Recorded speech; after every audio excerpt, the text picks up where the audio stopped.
Last week it was a miscue early. Jordan Sievert's first pass as a varsity player was intercepted. 3 plays later, Cedar Park was in the end zone and leading Westlake at home 7-0. But Westlake and its new quarterback would have short memories. 21 unanswered points later, and Westlake opened its 2012 season with a win. Tonight the Chaps go on the road to face the roar of the Temple Wildcats. Mike Spradlin opens his second season at the helm of the cherished Wildcat program from Wildcat Stadium in Temple, Texas. It's Westlake at Temple, and it starts right now. This winter, prepare to be amazed as Elisa's Dance Academy and the Westlake Symphonic Orchestra come together to perform a variety of holiday favorites. For the 8th year, audiences will be astounded by concert-quality music and dramatic visual effects in a stunning production perfect for all ages. Join us December 6th, 7th, and 8th as the Westlake Technical Entertainment Crew and Lexus of Austin present the Nutcracker Spectacular. No, just bumper music now. And we welcome you to Wildcat Stadium, deep in the heart of Temple, Texas, just north of Austin. The sights and sounds of 5A football. We're back for what is technically week 1. And after a week 0 win over Cedar Park, 21-7, to open the 2012 season. Good evening, folks. Joe Taylor alongside John Nidell. Abe Garcia down on the sidelines in just a moment.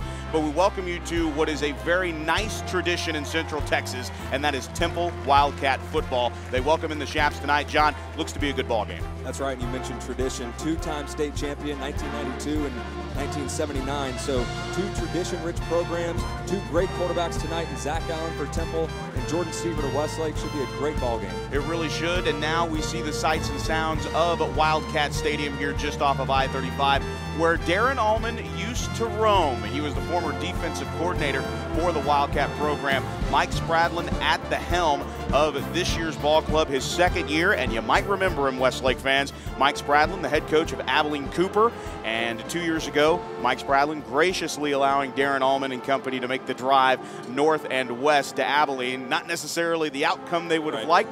I remember a lot of rushing yards that night, a lot of rushing yards. But we're here tonight, and this should be a fantastic game. Billed very highly as far as 2 5A clubs with 1-4 record in non-district play. It looked disastrous in the inaugural campaign for Mike Spradlin and his crew. Now, the one thing about this staff that's interesting about Temple, John, is that if you are a coach in the Temple Wildcat football program under Mike Spradlin, you either played for coach or you coached with coach. So that's why the scheme, especially on the offense, has really caught on really well. Where tonight's game is going to be won for Temple, they got to keep the offense for Westlake in check, and they got to do so with a fast front 7 that they definitely do have. Yeah, and the fast front 7 is definitely key for the Temple Wildcats. Getting pressure on Jordan Sievert is the key for this Temple defense, especially up the middle. We saw last week Cedar Park had some success up the middle, getting pressure on Sievert, and that's the key here tonight for Temple. It is indeed. We watched the Westlake Chaparrals take the field amidst the sunset, and the field here actually lining up in an east and west formation here, just east of I-35. The sun obviously setting west of the interstate, shining down on the field. There is going to be a shadow here as we kick things off just after 7:30 local time. One man who is down on the field with the Westlake Chaparrals patrolling the sidelines is Abe Garcia. Abe, last week you were down there with Matt Nader. One thing that's got to happen this week, correcting mistakes, especially false starts. That killed the Chaparrals, especially early on in the first half with miscues down on the line. Looks like we'll come back to Abe Garcia in just a moment. The Temple Wildcats actually on the field now, and we await the starting lineups. We'll go ahead and give them to you right now if we have the opportunity to, but we'll tell you exactly who's going to be patrolling the defense. But one of our impact players definitely along the defensive line is 6 foot, 230-pound senior DeMarcus Mathis. An injury-plagued 2011, but he is the speed on that end, and the meat of that 3-man front is Troy Healy, 280 pounds, and would you believe that the senior has actually lost weight from the 2011 campaign? He is a force right across that offensive line for Westlake. Yeah, and that's going to create some, Bobby Dwyer last week had some trouble with those shotgun snaps, so seeing that 280-pound body on the other side we'll see how that affects Dwyer. But, you know, Westlake, we've mentioned the size on the offensive line. They're going to have no problems with big bodies on Temple's D-line. Impact players along the defensive line. Of course, we can mention Anthony Patino, but how about sophomore Brecken Hager? 6'2", 193 pounds, had 5 total tackles, 3 behind the line of scrimmage, and including that sack and 4 quarterback pressures. That is what is going to draw the attention of this offensive line for the Temple Wildcats. Not necessarily the size of Brecken Hager, but definitely the speed. And you combine that with Mason Pitts and, of course, the inside presence with seniors Jacob Mansour and the young sophomore Hudson Hall. The speed is definitely what the offensive line and, of course, quarterback Zach Allen is going to have to deal with. But it's all about remaining focused, and you heard Darren Allman talk about it in the pregame. You can't get overhyped for your first game on the road in a hostile environment. Yeah, and it's all about playing disciplined football, and that's what Westlake did last week against Cedar Park, holding them to 159 total yards. That's the #2 team in 4A heading into last week's game. But it's disciplined football, and it's speed on defense, and really there's no concern there. This is last week's defensive performance really had the community of Westlake buzzing, and I think they're excited about what that side of the ball can do this season. Yeah, we talked all summer about the quarterback, and that seemed to be the buzz around the hills of Westlake, and Jordan Sievert and the heir apparent and what to expect for #6. Well, the bottom line is the defense definitely outshined the offense, and they took center stage. And it's something that you'll hear about during our halftime segment, our Chaps of the Week, brought to you by TicketCity.com. Well, it's Derek Cohen and Alec Cohen. The twins are co-Chaps of the Week. I figured, well, I was going to just interview Derek Cohen as the Chap of the Week, given the game that he had last week. But you can't interview one without the other. It just didn't seem right. So you'll hear from them during halftime. Again, just a reminder, we'll take a quick time out here. 60 seconds. We'll be right back with the kickoff and the starting lineups. This is Westlake football. At age 40, attorney and Marine Corps reservist David Little was the picture of health until the left side of his body went completely numb. We were on the phone while he was driving home when he suddenly stopped talking. My dad had a stroke when he was driving me home. I'm just really glad he ended up at St. David's, South Austin. St. David's, South Austin saved my life. Do you know what to do in an emergency? Visit stdavids.com to learn more. At the Vince Young Steakhouse, we take pride that we are 100% locally owned and operated. Every recipe and dish is prepared from scratch with seasonal and local ingredients, ensuring great taste and consistent quality. So whether you're wanting a fine dining experience for 2 or a private dining room for 20, the Vince Young Steakhouse is the perfect place for your next night out. Conveniently located in the heart of downtown at 3rd and San Jacinto. Call 45 Steak for reservations or visit us online at vinceyoungsteakhouse.com. Vince Young Steakhouse, different from the herd.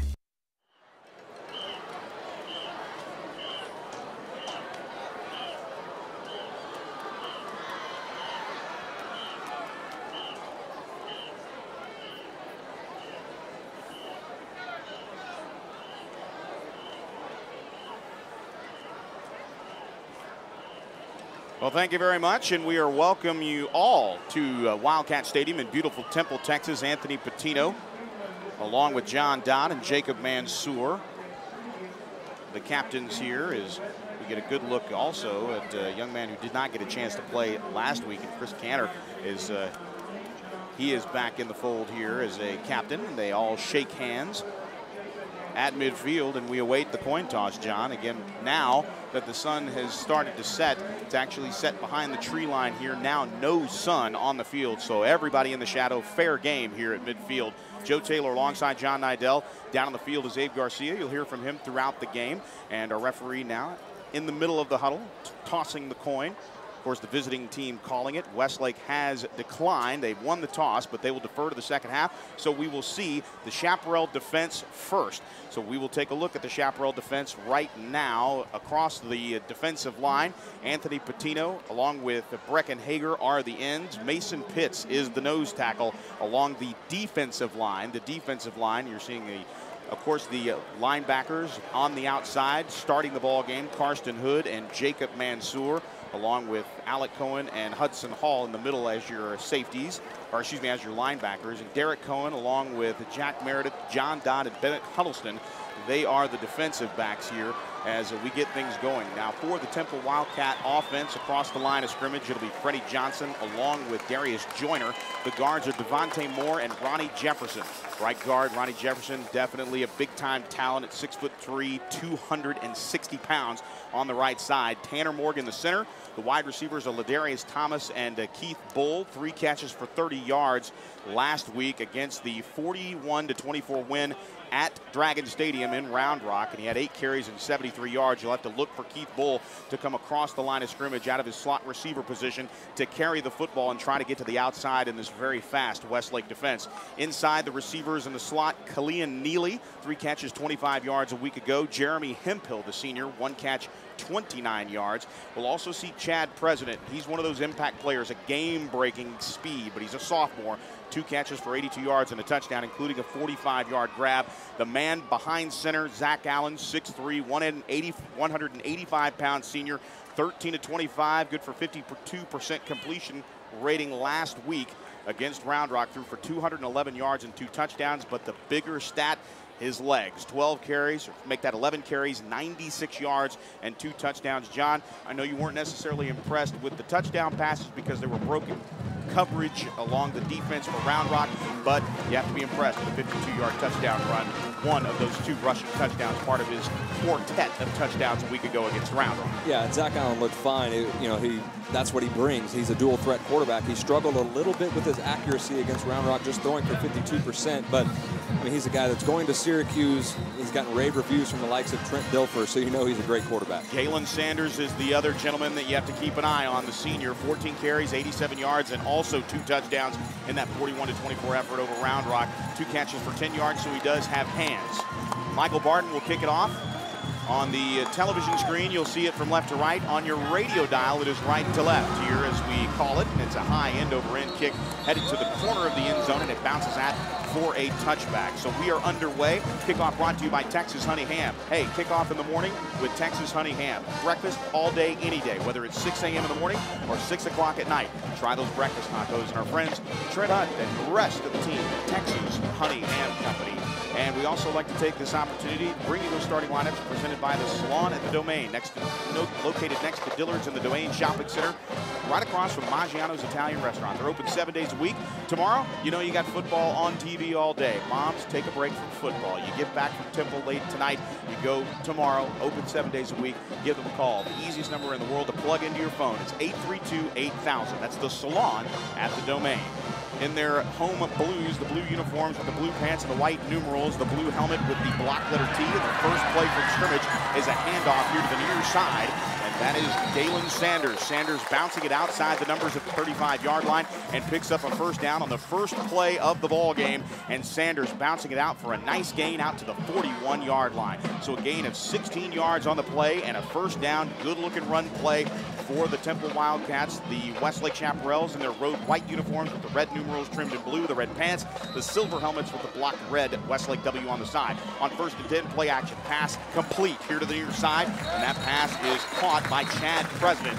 So President very much in the ball game, and he picks up positive yardage into Westlake territory down to the 48-yard line. So good ball movement here and a gain of 8 yards. 2nd down and 2 coming up for Temple. Yeah, great start already for Temple. They're going to measure for the first down. But going back to that first play, really the difference between the game last week for Temple, the difference between them and Round Rock was Temple's ability to break long runs.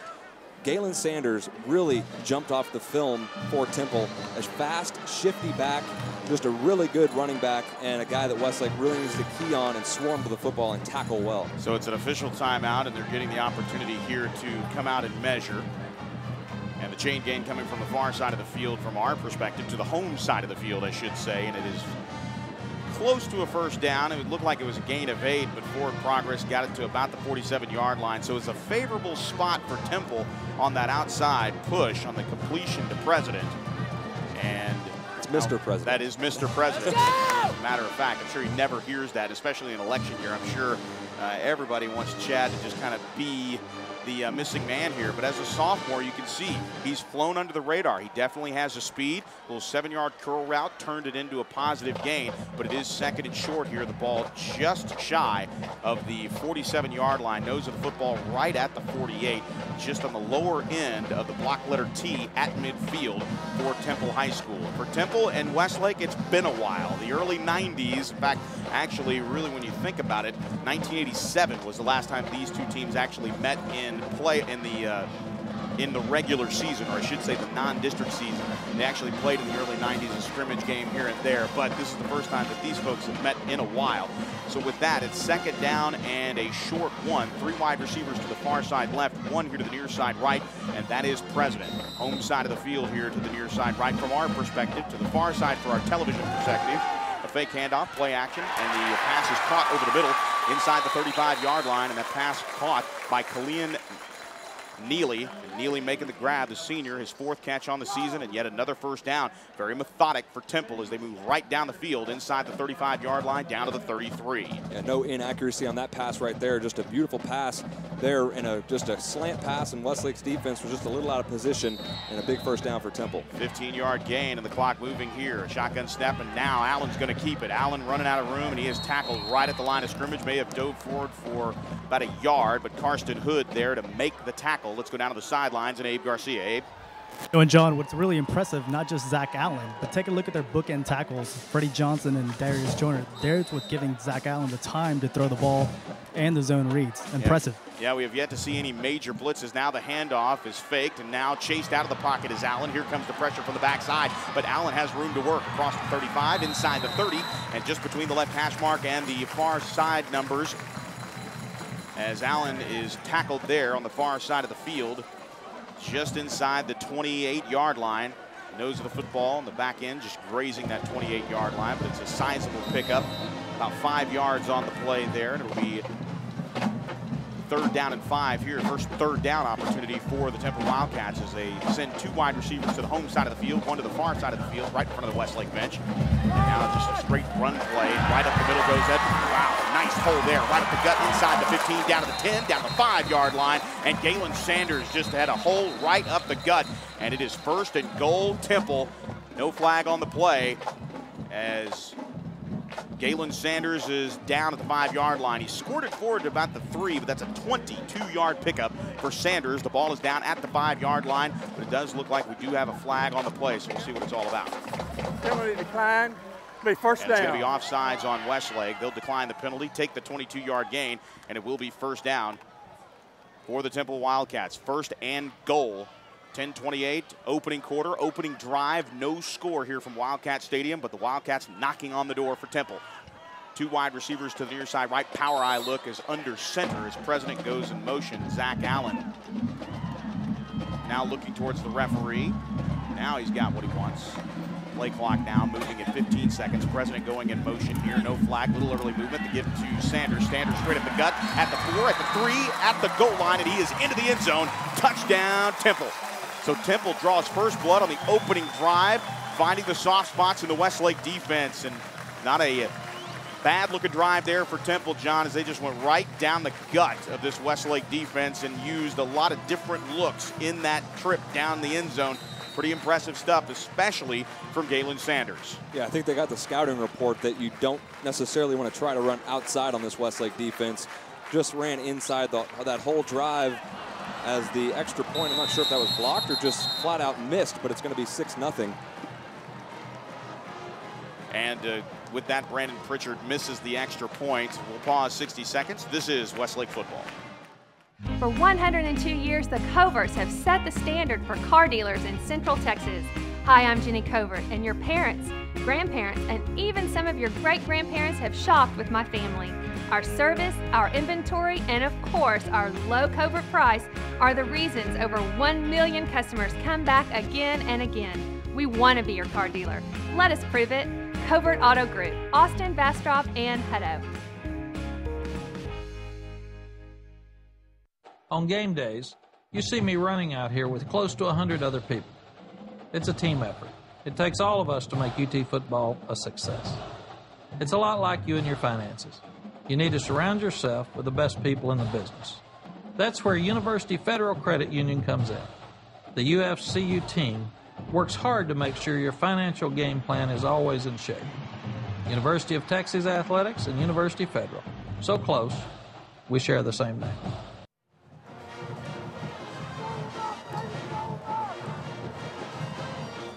And we welcome you back.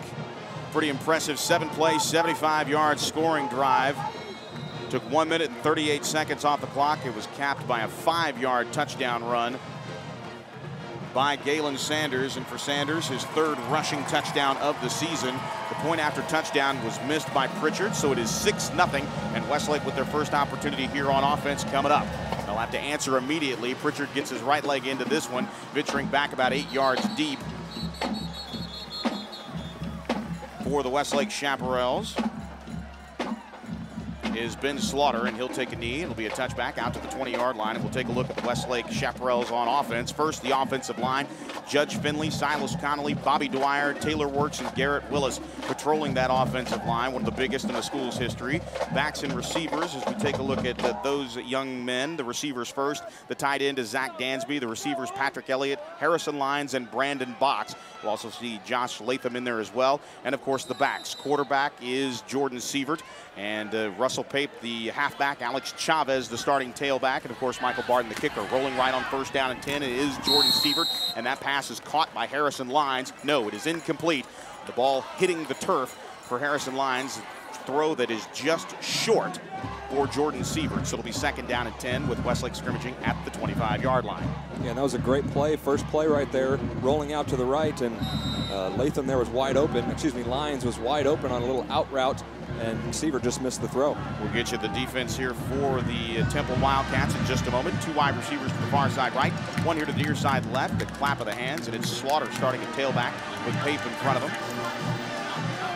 Box lined up here to the near side left. 2 wide receivers to the far side right, trailing 6-0, 10-17 here in the first quarter. High snap, and the handoff will go right up the gut, and Chavez. Slaughter has room, bounces out to the 40, just outside the right hash mark, to the 45, out to the 49-yard line. A huge run for Ben Slaughter, getting the start in place of Alex Chavez. We saw Slaughter to start the game, a 23-yard pickup and a 1st down for Westlake. Huge hole right up the gut. Yeah, both teams now showing they're going to have success tonight with those gashing runs up the middle.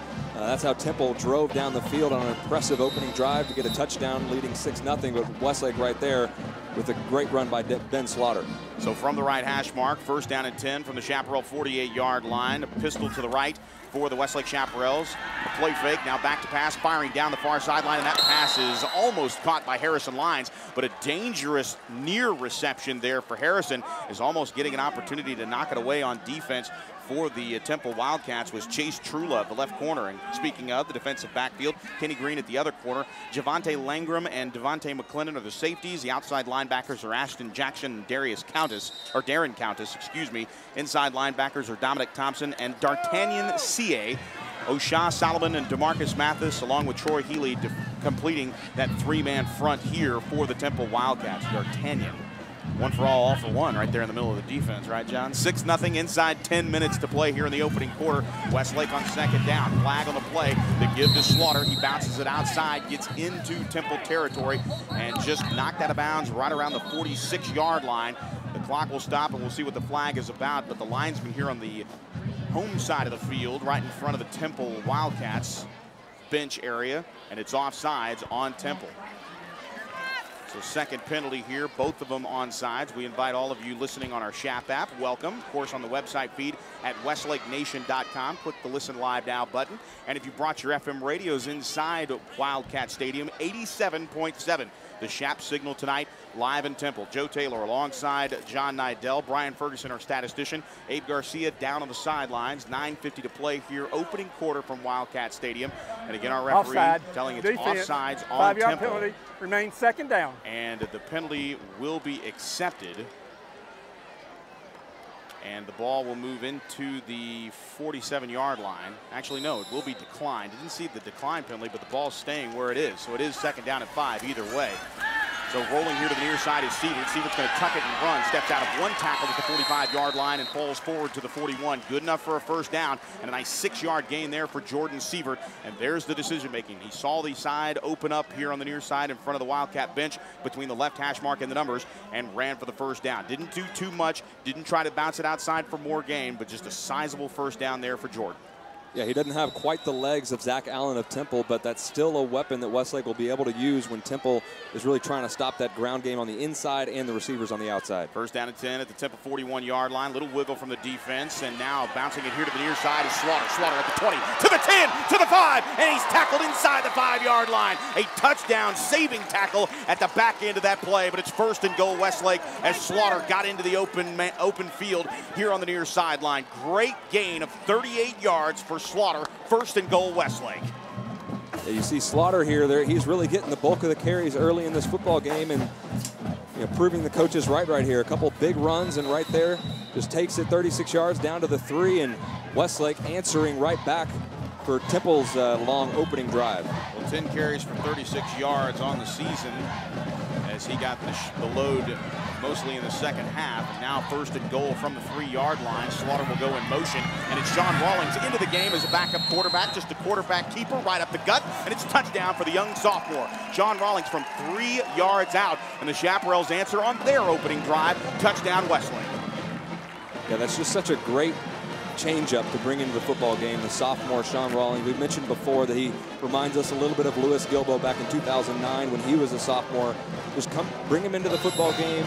Your starter's a guy that can run the ball, but not quite as speedy and quick as your backup quarterback. Bring him in, and a great option in the red zone. Rawlings will hold for Barden, and the snap is down, the kick is up, and the kick is good. So with 8:57 to play here in the opening quarter, Westlake grabs the lead on an extra point. It's Westlake 7, Temple 6. Live from Wildcat Stadium, this is Westlake football. At age 40, attorney and Marine Corps reservist David Little was the picture of health until the left side of his body went completely numb. We were on the phone while he was driving home when he suddenly stopped talking. My dad had a stroke when he was driving me home. I'm just really glad he ended up at St. David's, South Austin. St. David's, South Austin saved my life. Do you know what to do in an emergency? Visit stdavids.com to learn more. Beyond companionship, there are other reasons we call dog man's best friend. For years, dogs have been trained to detect all kinds of things, like bed bugs. ABC's bedbug dog can detect bed bugs in the smallest cracks and crevices at any stage of development with amazing accuracy, even more accurate than the most skilled pest specialists. And accurate detection means quicker, more cost-effective elimination. If you suspect a bedbug problem, call us, ABC Home and Commercial Services, specialists for your environment. We welcome you back to Wildcat Stadium, live in Temple, Texas. A 6-play, 75-yard drive. Took 1 minute and 25 seconds off the clock. A 3-yard touchdown run by Sean Rawlings. The point after touchdown by Michael Barden. The difference in the ball game, it is 7-6 Westlake, and Barden puts his right leg into this one and backs it up, and looks like it's going to be returnable, and it will be returnable by Akeel Wilson. Wilson at the 10, the 15, 20, 25, 30. Has 2 men to beat, and he's tripped up at the 40-yard line. Nice play there on the near side, and it looked like coming in from the near side for the Westlake Chaparrals. Nice job there by Noah Thompson, the fisherman, actually catching Akeel Wilson as he crossed the 35-yard line and tripped him up out to the 40. So a 44-yard return for Akeel Wilson in good field position here for the Wildcats. They'll start at their own 42-yard line. Here the ball on the near side hash as they move left to right on your radio dial and right to left on your television screen. 8:51 to play here. Westlake with the 1-point lead. The defense trying to answer. Shotgun set here for Temple. 2 wide receivers to the far side left, 1 here to the near side right. The inside handoff goes to Sanders, and Sanders drives his way forward along the right hash mark out to the 44-yard line. The Westlake defensive line right now having a little bit of trouble with the size of this Temple offensive line. Abe mentioned earlier the tackles, and left tackle Freddie Johnson, really good player heading to SMU next season, and most likely will play on the inside at 6'2". On second down, a pass across the middle is complete to Chad President. No, check that. It's actually complete to Eric Arzamendi, the tight end. He's listed as the tight end. He's kind of a hybrid, a flex player, if you will, for all you fantasy geeks out there. Inside the 30, down to the 29-yard line, and just nice patience and rhythm in the pocket for Zach Allen. And once again, incredibly accurate and a pretty good catch there. And it's a 31-yard pickup and a first down all the way to the Westlake 27-yard line. First down and 10 from the 27, 2 wide receivers each way. A back to the right of Allen. He fires here to the near side towards the home side of the field, and the pass is incomplete. Intended here on the near side for Marquise Cooks, the junior. Derek Cohen, our coach Chaps of the week, right there on top of the play. It'll be 2nd down and 10 from the Chaparral 27 for Temple. Yeah, Temple right now really impressing me on offense. They didn't look bad by any means against Round Rock last week, but coming into this game against Westlake's defense, they're really showing progress from week 1.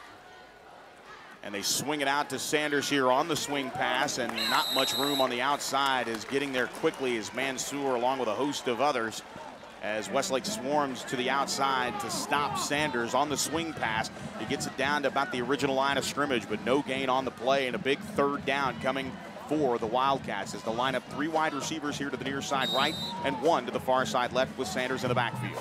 They do those quick passes out to Sanders a lot, trying to get him on the outside. He's able to make men miss in the open field. On 3rd down from the 27, going towards the far sideline. A man left wide open, that's President. Juke once inside the 10, down to the 5, and it's a 1st and goal situation here yet again. Bennett Huddleston susceptible to that move, kind of a double move after the catch, John. Normally you see a double move on the route, but President just wide open down the sideline. A 22-yard pickup, a 1st down and goal for the Temple Wildcats, and a great catch by the sophomore. Yeah, and Zach Allen's arm right now is really impressing me. And I mentioned earlier that Trent Dilfer compared him to Colt McCoy. Well, what he said was, he reminds me of Colt McCoy, but with an even better arm. And right now, he is showing a terrific arm on these first 2 drives. Derek Cohen racing off the field. 1st and goal from the 5-yard line. Marquise Cooks in motion here. They fake the handoff and roll right. Now looking towards the end zone. Has a man, does Allen, and it is a touchdown. A nice grab there in the corner of the end zone by Keith Bull. Bull with no touchdowns last week. He gets one tonight. His first one to the 2012 campaign. Touchdown Temple.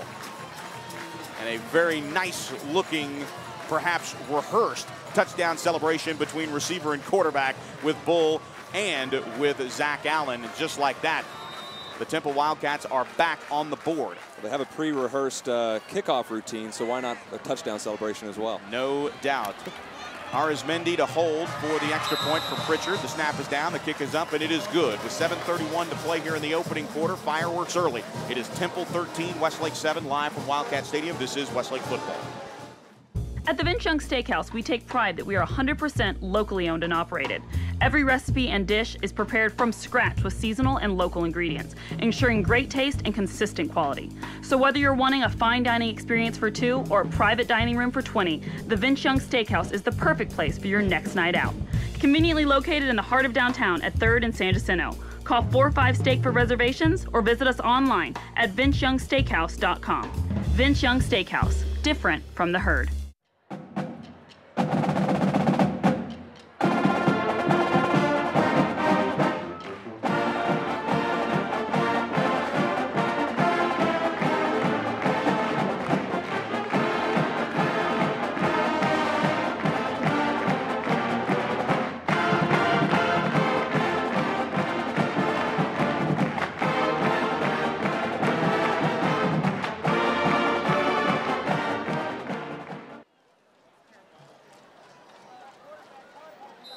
We welcome you back to Wildcat Stadium.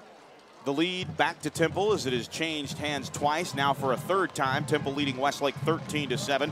Part of a 6-play, 58-yard drive. Took 1 minute and 20 seconds off the clock. A 5-yard touchdown reception to Keith Bull from his quarterback, Zach Allen. 13-7 your lead. Now Pritchard on with his ensuing kickoff, his 2nd of the game. And it's going to drive the Westlake receiver back deep into his own end zone. It falls down for Sean Rawlings. The sophomore picks it up and promptly escorts the football out to the 15-yard line. So 85 yards in front of the Westlake offense after the fumbled kickoff. Let's go down to the sidelines and Abe Garcia. Thanks, Joe. Very impressive 2 opening drives for Temple. 2 things we've noticed on Westlake's offense. 1, Alex Chavez is not dressed for tonight's game. He will be out. Supposedly he sprained an ankle during the week. 2nd, Jordan Sievert's wearing a glove in his right hand. As you notice, his first 2 throws, one was short and the second one was wobbly. Let's see if he takes that glove out the rest of the game. Definitely see that, and he definitely is out with the glove, so he is not going to wear the glove here. He'll be flanked in the backfield. I believe that is Keith Carter in the backfield. 2 wide receivers on the far side right, 1 here to the near side left. Russell fakes the halfback, and the handoff will be inside. And rumbling his way just outside the left hash mark as he barrels his way to the 19-yard line is Keith Carter. So this is the first time we've seen Keith Carter this evening. He is getting the bulk of the handoffs here. in this series. We see the tight end checking in, and Zach Dansby, the 6'4", 200-pound junior. On a gain of 4 for Carter. It'll be 2nd down and 6. Clock moving here. Just over 7 minutes to play in the opening quarter. Westlake with a 6-point deficit, 13-7 from Wildcat Stadium here in Temple, Texas. Joe Taylor alongside John Nidell, Abe Garcia down on the sideline. A receiver each way. As a tight end, Dansby here is the extra receiver. The handoff will go inside, and this time stood up right at the line of scrimmage as he falls forward to about the 22-yard line as Keith Carter, again, sandwiched up there up front. Nice, sizable play.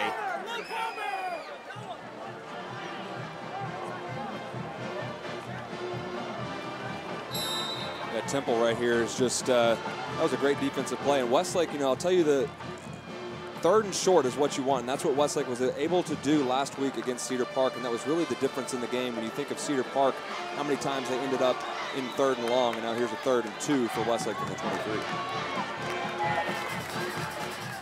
3rd down and 2 here, and now Sean Rawlings will pick up the 1st down as he moves forward just inside the 30, well, right around the 28-yard line. He sidestepped a tackler right there on the inside hash mark, and they're going to put the ball down at the 27-yard line. That'll be good enough for a 1st down. So a nice job, a little change of pace like we were talking about. That's the dimension that Sean Rawlings adds, just a little pickup speed from the quarterback spot.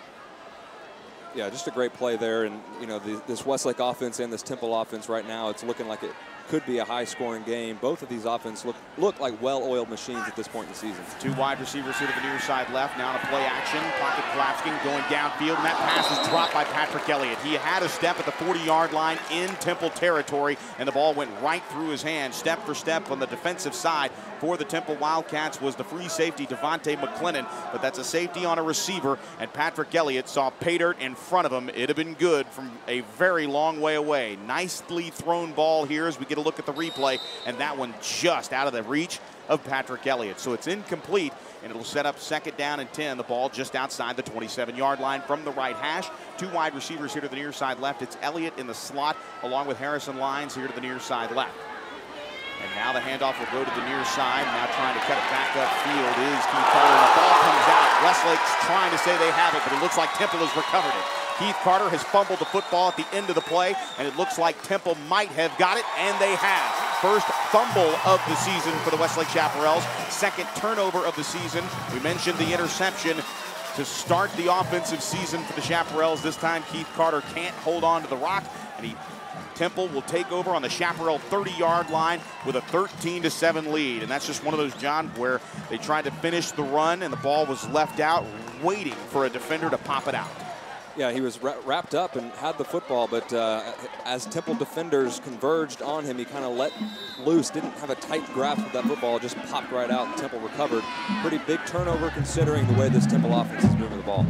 So a back on either side, and this time the ball hits the turf here for Temple, and it looks like Westlake will have it. No, the ball bounces away to the 45-yard line, and now a host of football players trying to scrounge for the ball at the 45-yard line, but Temple is able to recover, and it was Keith Bull that dove back on the football after it squirted away from Westlake. So a huge opportunity dodged there by Westlake as they could not come up with the rock, and trying to make the grab on the far side for Westlake, and it looked like the one that had the opportunity was Brecken Hager, and it just slipped right out of his hands. But a huge loss of the play back to the 45-yard line. So it'll be 2nd down and 25, and the 1st down marker is the 20-yard line. It'll be a timeout on the field, and it will be taken by Westlake. Their first timeout of the half. We'll have an opportunity to tell you about one of our new sponsors in the 2012 season, the Salon at the Domain. Phone number 832-8000. Not hard to put in your phone, folks. 832-8000. They're open 7 days a week. Walk-ins are welcome. Over 20 stylists ready to help you. They're located next to Dillard's in the Domain Shopping Center, across from Maggiano's Italian Restaurant. They offer precision cuts, single process color, double process color, highlights, lowlights, and of course the keratin smoothing treatments. All they do is hair. You'll never have a bad hair day at the Salon at the Domain. Give them a call today, 833-28000. Book your appointment tomorrow. Tomorrow's one of those long days where you can just chill out and relax. They got college football, the sons and the dads home watching football, just taking in all of the action. The opening weekend for NFL, you can go on a Sunday as well. If you're a Westlake mom or a mom of high school football, it's football 24/7. Why not take the weekend and head to the salon at the Domain where you'll never have a bad hair day? Joe Taylor alongside John Nidell. Let's go down the sidelines. The guy who has pretty good hair is Zay Garcia. Thanks, Joe. Looks like both teams are matching turnovers and opening drives. We talked about Jordan Sievert taking the glove off. The first pass that he threw without the glove off, a little bit wobbly, but we have to make those plays in order, especially on the road. Absolutely, and that's just one of those miscues that'll happen. You're still trying to get game sequencing and trying to get that partnership working with your receivers. It's different in games than it is in practice. So now after the timeout, second down at 25, the ball marked at the Chaparral 45-yard line. A double reverse run here with Keith Bull and lots of room. John Dodd trying to track him down. They cut off the corner at the 30-yard line, and Bull working his way inside the 30 down to the 28-yard line. Let's see, they'll give him the 27. They will. The 27-yard line. So again, a nice gain there on the double reverse. An 18-yard pickup, but shy of a first down. It still will be third down and long. Third down and 7. The ball marked at the 27 from the left hash mark. A back on either side of Zach Allen. Two receivers here to the near side right, one to the far side left. Looking here to the near side, firing, and the pass is caught by President at the 15. Still on his feet at the 10, inside the 9, down to the 8-yard line. It's a first and goal for Temple. Chad President has that 7-yard curl route owned here on the near sideline, John. Yeah, and the Westlake cornerbacks are playing about 10 yards off the ball here, and we've seen a few hitch routes be wide open and slants as well be wide open for Temple, and they're just picking Westlake apart right here on those short routes. First and goal from the 8-yard line, a back on either side of Allen, a receiver here to the near side, one to the far side on first and goal, and Zach Allen trying to zone read his way into the end zone and actually loses yardage back to the 11-yard line. It'll be a loss of 3 on the play. Good penetration up front from the Westlake defense. Yeah, and they have Zach Allen pretty well cornered so far in this football game. His running ability has not hurt Westlake yet, but it's the other parts of the offense. Some really good skill players. Last week, Cedar Park was missing some of their best skill players, but Westlake's getting a good dose of some speed and quickness tonight with Temple. Good play there in the backfield by Jacob Mansour. He was the guy that got through on second down and goal. The ball marked just outside the 10-yard line. And now a zone read and firing over the middle. And that pass into the hands of Chad President. And President almost had his first elected touchdown because that was the one where the ballot was cast his way and he just could not pull it down. So now Temple and Westlake have basically traded receiver drops and for big gains. No doubt Patrick Elliott would have been off to the races for a touchdown, and now President missing the ball in the back of the end zone. So an incomplete pass, it'll be third and goal. Yeah, and I got to put that one on Zach Allen. That ball was just fired a little too high. President got a fingertip on it, but that's a tough catch, and I think Allen was just trying to throw that ball a little too hard in there to President. Third down and goal, now lofting it for the end zone, and President now coming down with the football, and it's a touchdown. Right in the middle of the defense, Jack Meredith late getting over, and that ball just dove in to the hands of President. Touchdown Temple and touchdown Chad President. For that, the young man has his second receiving touchdown of the season, and Temple has got a 2-score lead over Westlake as Armendez comes on to hold for Pritchard for the extra point. 1 of 2 on the night for the extra point tries. The snap is down, the kick is up, and the kick is good. So with 3:45 to play in the opening quarter, turnovers turn into points. First down and 25 from the 45-yard line after the first play of the drive went for a 20-yard loss, John, on a fumble recovery. Temple was able to dive back on it, but they scrimmaged from 45 yards out. They're able to put points back on the board. It is Temple 20, Westlake 7. We will keep it here to the end of the quarter. Again, like I said, Joe Taylor alongside John Nidell, Dave Garcia down on the sidelines. Of course, all the good folks at ChapTV bringing you the live pictures here on our television broadcast. We offer all of this live on the Chap app. Make sure you go to the iTunes store, download the Chap app. It's in the middle of an update, so you'll see all of the roster pictures update hopefully within the week. It might be sooner than that. We're at the as I like to say, the mercy of Cupertino, California when it comes to hosting an application with the iTunes Store. But you can catch us online as well, westlakenation.com. The Chap app playing tonight's game, courtesy of The Word, 1490 AM. We thank all the good folks at KLGO making this broadcast happen here in week 1. And remember, week 0 is the official start of high school football on that last day of August. 21-7, the victors were the Chaparrals over the Cedar Park Timberwolves. 41-24 was the score in Dragon Stadium in Round Rock last week as Temple moves to 1-0. Rubber match here for these two teams, trying to go 2-0. And right now, Temple with a 20-7 lead over Westlake. A short end-over-end kick that'll be fielded at the 6-yard line. Rawlings to bring it out to the 20, to the 25-30. Breaks through at the 35 to the 40. A spin move at the 45. One man to beat. He drags down one tackler, and he is down at midfield. Wow, what a run. A 46-yard return after the 50-yard line, and it's 1st and 10 Westlake from midfield. What a way to answer Sean Rawlings. Yeah, we knew Sean Rawlings could run the football, but he showed us a little something extra on that play. Terrific elusiveness and speed, and able to break tackles, and puts Westlake in a very good position here at midfield, down 13. The way this Temple offense is moving the football, Westlake's offense has to respond on this drive. 2 wide receivers here to the near side left, one to the far side right. Pistol formation here to the right side on 1st down and 10 from midfield. Snap given to Ben Slaughter. Slaughter getting to the 2nd level at the 45-yard line, inside the 43, down to the 42-yard line, and a nice pickup of 9 yards on the play. And it'll be 2nd down and 1 for the Chaparrals as Slaughter proven to be the main man in the backfield with the injury to Alex Chavez. Yeah, Westlake really showing off its depth in the backfield with other injuries coming into the season, plus the injury to Chavez this week. Ben Slaughter looking really good here early. Clap of the hands, and the offensive principals look to the sideline for the play after the defense matches up. It's a 3-man front with the outside linebackers on the line of scrimmage for Temple. On 2nd down and 1, just under 3 minutes to play here in the opening quarter. And the modified pistol and the zone read, the handoff will go to Slaughter. Slaughter bouncing it outside to the numbers. 3rd to the 25, to the 20, down the right sideline, inside the 15-yard line, down to the 13, 1st down and 10 for Westlake, as Ben Slaughter doing everything he can to carry this football team, and so far, so good. Big runs for Ben Slaughter, a pickup of 27 yards and a 1st down. Yeah, whenever you're playing a 3-man front and you take your outside linebackers and put them outside on the line of scrimmage, that's going to open up some running lanes inside, and that's what happened right there. There was nobody there. There was not an outside linebacker there that would normally be there, backed off the line of scrimmage to be able to recover and make that tackle, so a big gain for Slaughter. Out of bounds is Slaughter officially at the 15-yard line, so it'll be 1st down and 10 from the 15. 1st down marker at the Temple 5-yard line. 2 wide receivers here to the near side left, one to the far side right.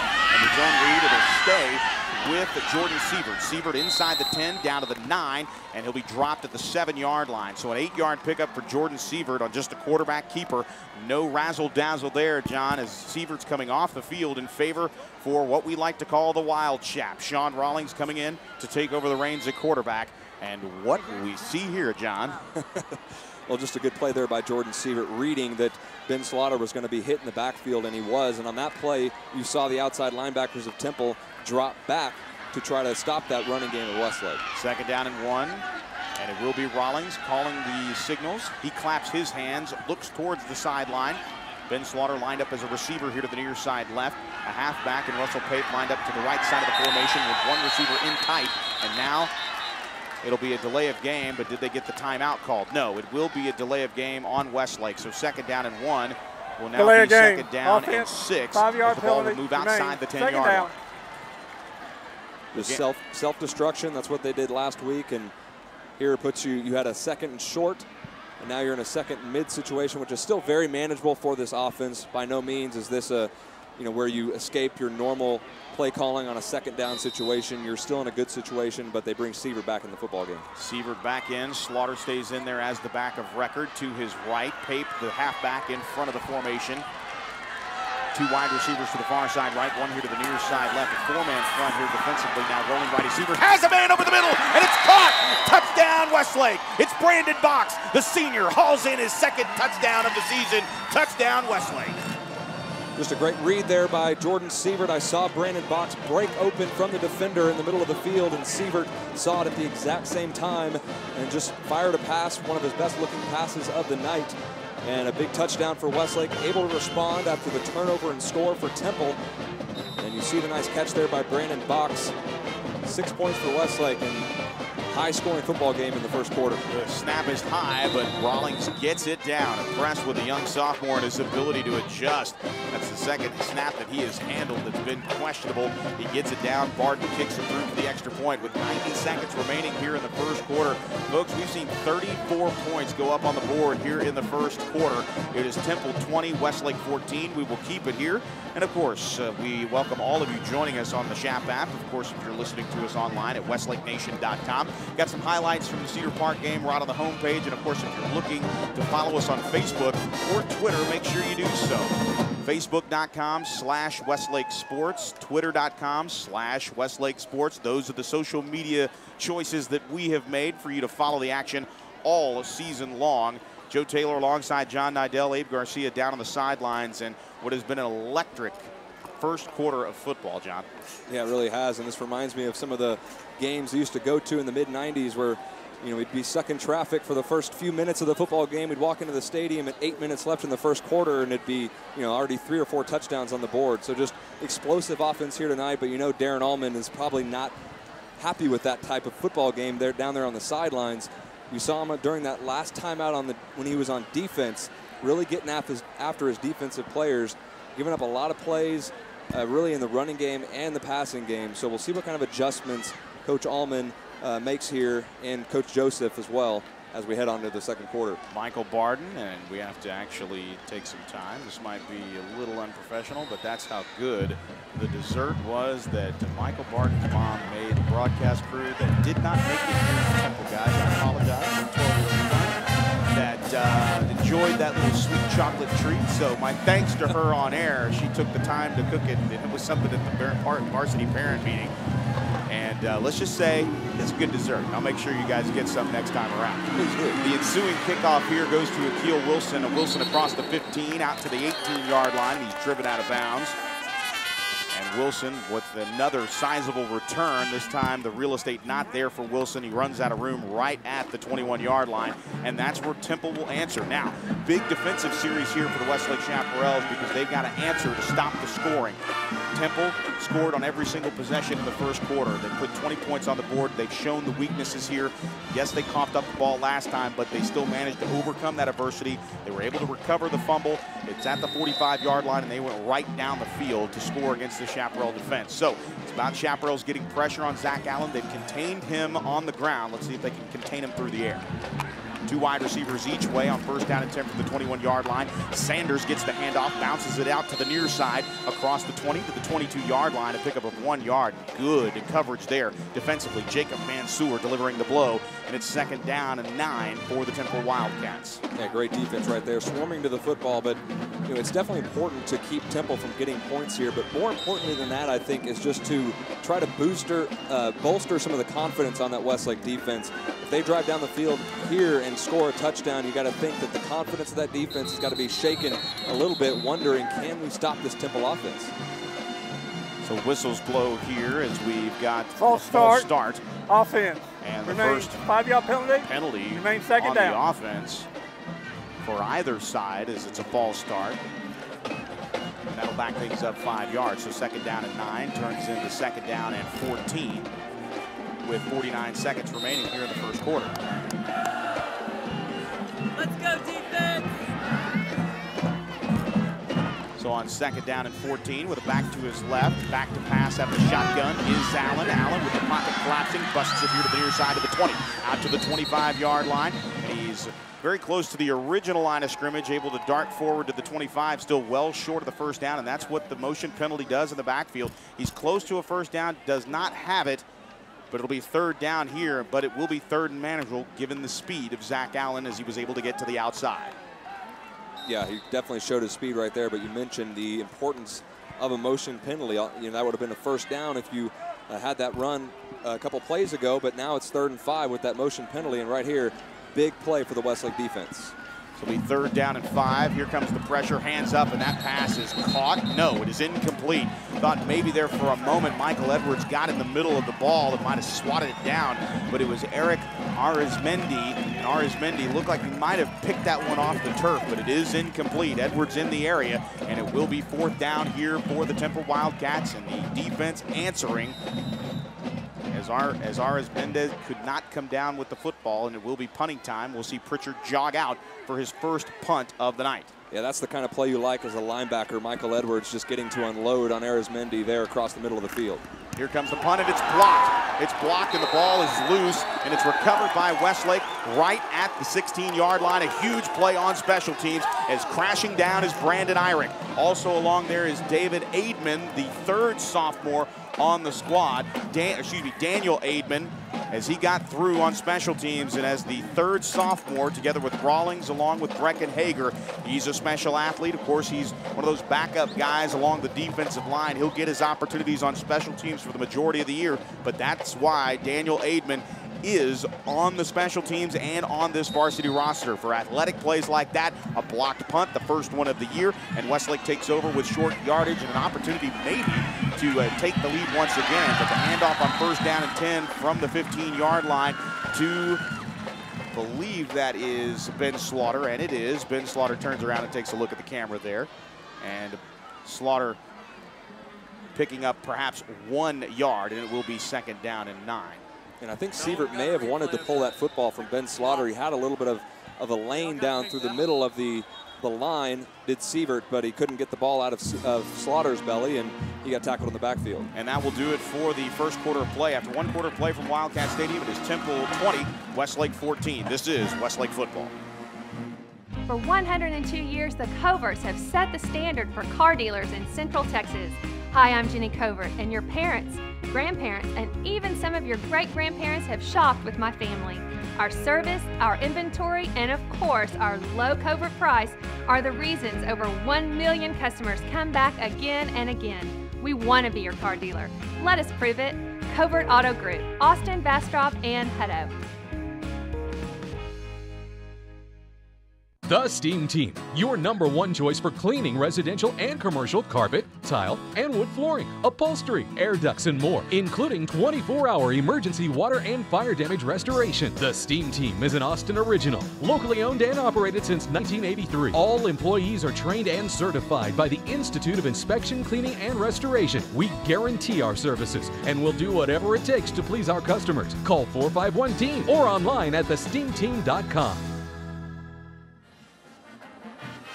Welcome you back to the 2nd quarter as Westlake blocked a punt courtesy of Daniel Aidman, the 6'1", 188-pound sophomore. Aidman, along with Brandon Eyrick, recovering the football, giving Westlake point-blank range here inside the red zone. A loss of 2 on that last play instead of a gain of 1, so it'll be 2nd down and 12. 2 wide receivers here to the near side right, 1 to the far side left. Stacked backfield, the pistol to the left. And now play action. Sievert looking, has a man over the middle, and it is overthrown. Intended for Brandon Box, who had the inside move.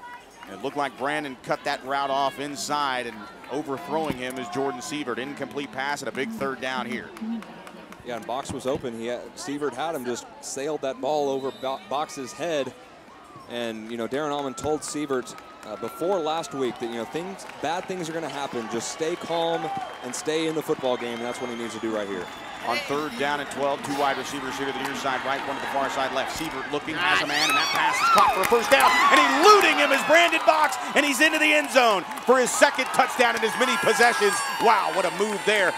Not that hard, but executed brilliantly. He had the 1st down, did Box. He eluded the defender on the far side and waltzed right into the end zone. Touchdown, Westlake, and we've got a tie ball game, point after touchdown coming. Yeah, that was just a confident throw by Jordan Sievert. You see on the replay, he steps into it and just fires a bullet to Brandon Box at the 5-yard line, and a terrific after the catch play by Brandon Box. Snap down, kick up out of the hold of Rawlings, and Bart punches it through with 11:49 to play here in the 1st half. Westlake grabs the lead on back-to-back touchdown drives. It's Westlake 21, Temple 20. We'll keep it here and go down to the sidelines to Abe Garcia. Abe. Thanks, Joe. As impressive as Temple has been in their opening drive, especially in the 1st quarter, big special teams play by Westlake. and then they take them and take the lead 21-20. Very impressive right there. Yeah, just overall, just an impressive, like Abe said, turn of events. It's very interesting to see how quickly football can really change and turn on a dime. Yeah, and it doesn't count as a turnover, but that is just as good as a turnover, if not better. You get it right at the 20-yard line, and Temple has a turnover they scored off of. Now Westlake basically has a turnover that they scored off of. So 21-20, I didn't know if I don't think we quite anticipated this kind of game, 21-20, early in the second quarter, but certainly an entertaining football game here tonight in Temple. So Box's second touchdown of the night, and for Box, that's his third touchdown as the season progressive. Brandon, very much a leader on this team, and we talked about it during the pregame show, our visit with No Huddle with Darren Allman, and he mentioned that it's not necessarily about how well the team executes on plays that come their way. So if you get a call or a target, if you will, as the NFL refers to it, it's what you do when you're not in the play or your number doesn't get called. Brandon Box, along with Patrick Elliott, some of those guys that go hard on every single snap, and they're rewarded for that work with plays just like that. An 18-yard touchdown grab from Brandon Box to cap the scoring drive. A 3-play, 16-yard drive only took 33 seconds off the clock. Wilson trying to recover the ensuing kickoff. He's made it here to the near side, to the 10, out to the 15-yard line, and he scoots his way beyond the 20 out to the 26-yard line. So a nice return of 25 yards for Akil Wilson, who had to run with quite a bit of real estate in front of him here to the near side, as he actually caught that near the right hash mark and came towards the home sideline. Did a lot of running there for just a 26-yard return out to the 27-yard line. Yeah, and going back to what you said about receivers playing hard when they're not the target on the play, we saw that last week with Brandon Box. So it's not just talk. We know Brandon Box does that. He had the huge block on the run by Alex Chavez that was a 34-yard touchdown run, and he knocked out 2 guys. So you see it right there. It's blocking, it's running your routes, and Brandon Box is a great leader in that receiving corps. Back on either side for Allen. He pulls it down, pulls right. Here's Mansour with the pressure, fires to the far sideline, and that pass is off the hands of the intended receiver downfield. And a very nice coverage job there on the far side. John Dodd crashing down. The intended receiver was Eric Arizmendi, the junior, who already has 3 catches on the night. But it's incomplete on the far side, 2nd down and 10, and now you start to see the secondary figure things out for the Westlake Chaparrals. Yeah, best coverage we've seen all night from the Westlake defense. John Dodd just all over the receiver there, and Zach Allen had to try to fit it into a tight window. The ball was a little high and outside, and Dodd was there to influence the receiver. He wasn't able to catch the football. 2nd down and 10, a back on either side. The ball marked at the 27-yard line. 2 wide receivers to the far side right. Here comes the play action and the pressure, pulling it down and now passing over the middle. That pass is caught by Eric Arizmendi, and Arizmendi with a 1st down catch out to the 41-yard line. A nice pickup there of 14 yards on the play, and a 1st down for Temple. The ball marked at the near hash mark at the 41-yard line as Temple converts. Yeah, it's so important for those defensive linemen or linebackers when they break through that line and get a hand on Zach Allen to bring him down, because if he gets away, you're almost dead as a defense, as we have a dead ball here. Yeah, coming onto the field immediately, and you can see that the Temple coaching staff with palms up in a questioning manner of what's going on. Not too sure if it's too many men on the field, but we'll get the official ruling here from our officials, as one would do from the referee. That's an official remark from an official. Who knew? Never saw a flag, and you can actually hear on our field mic Darren Allman ask what's going on.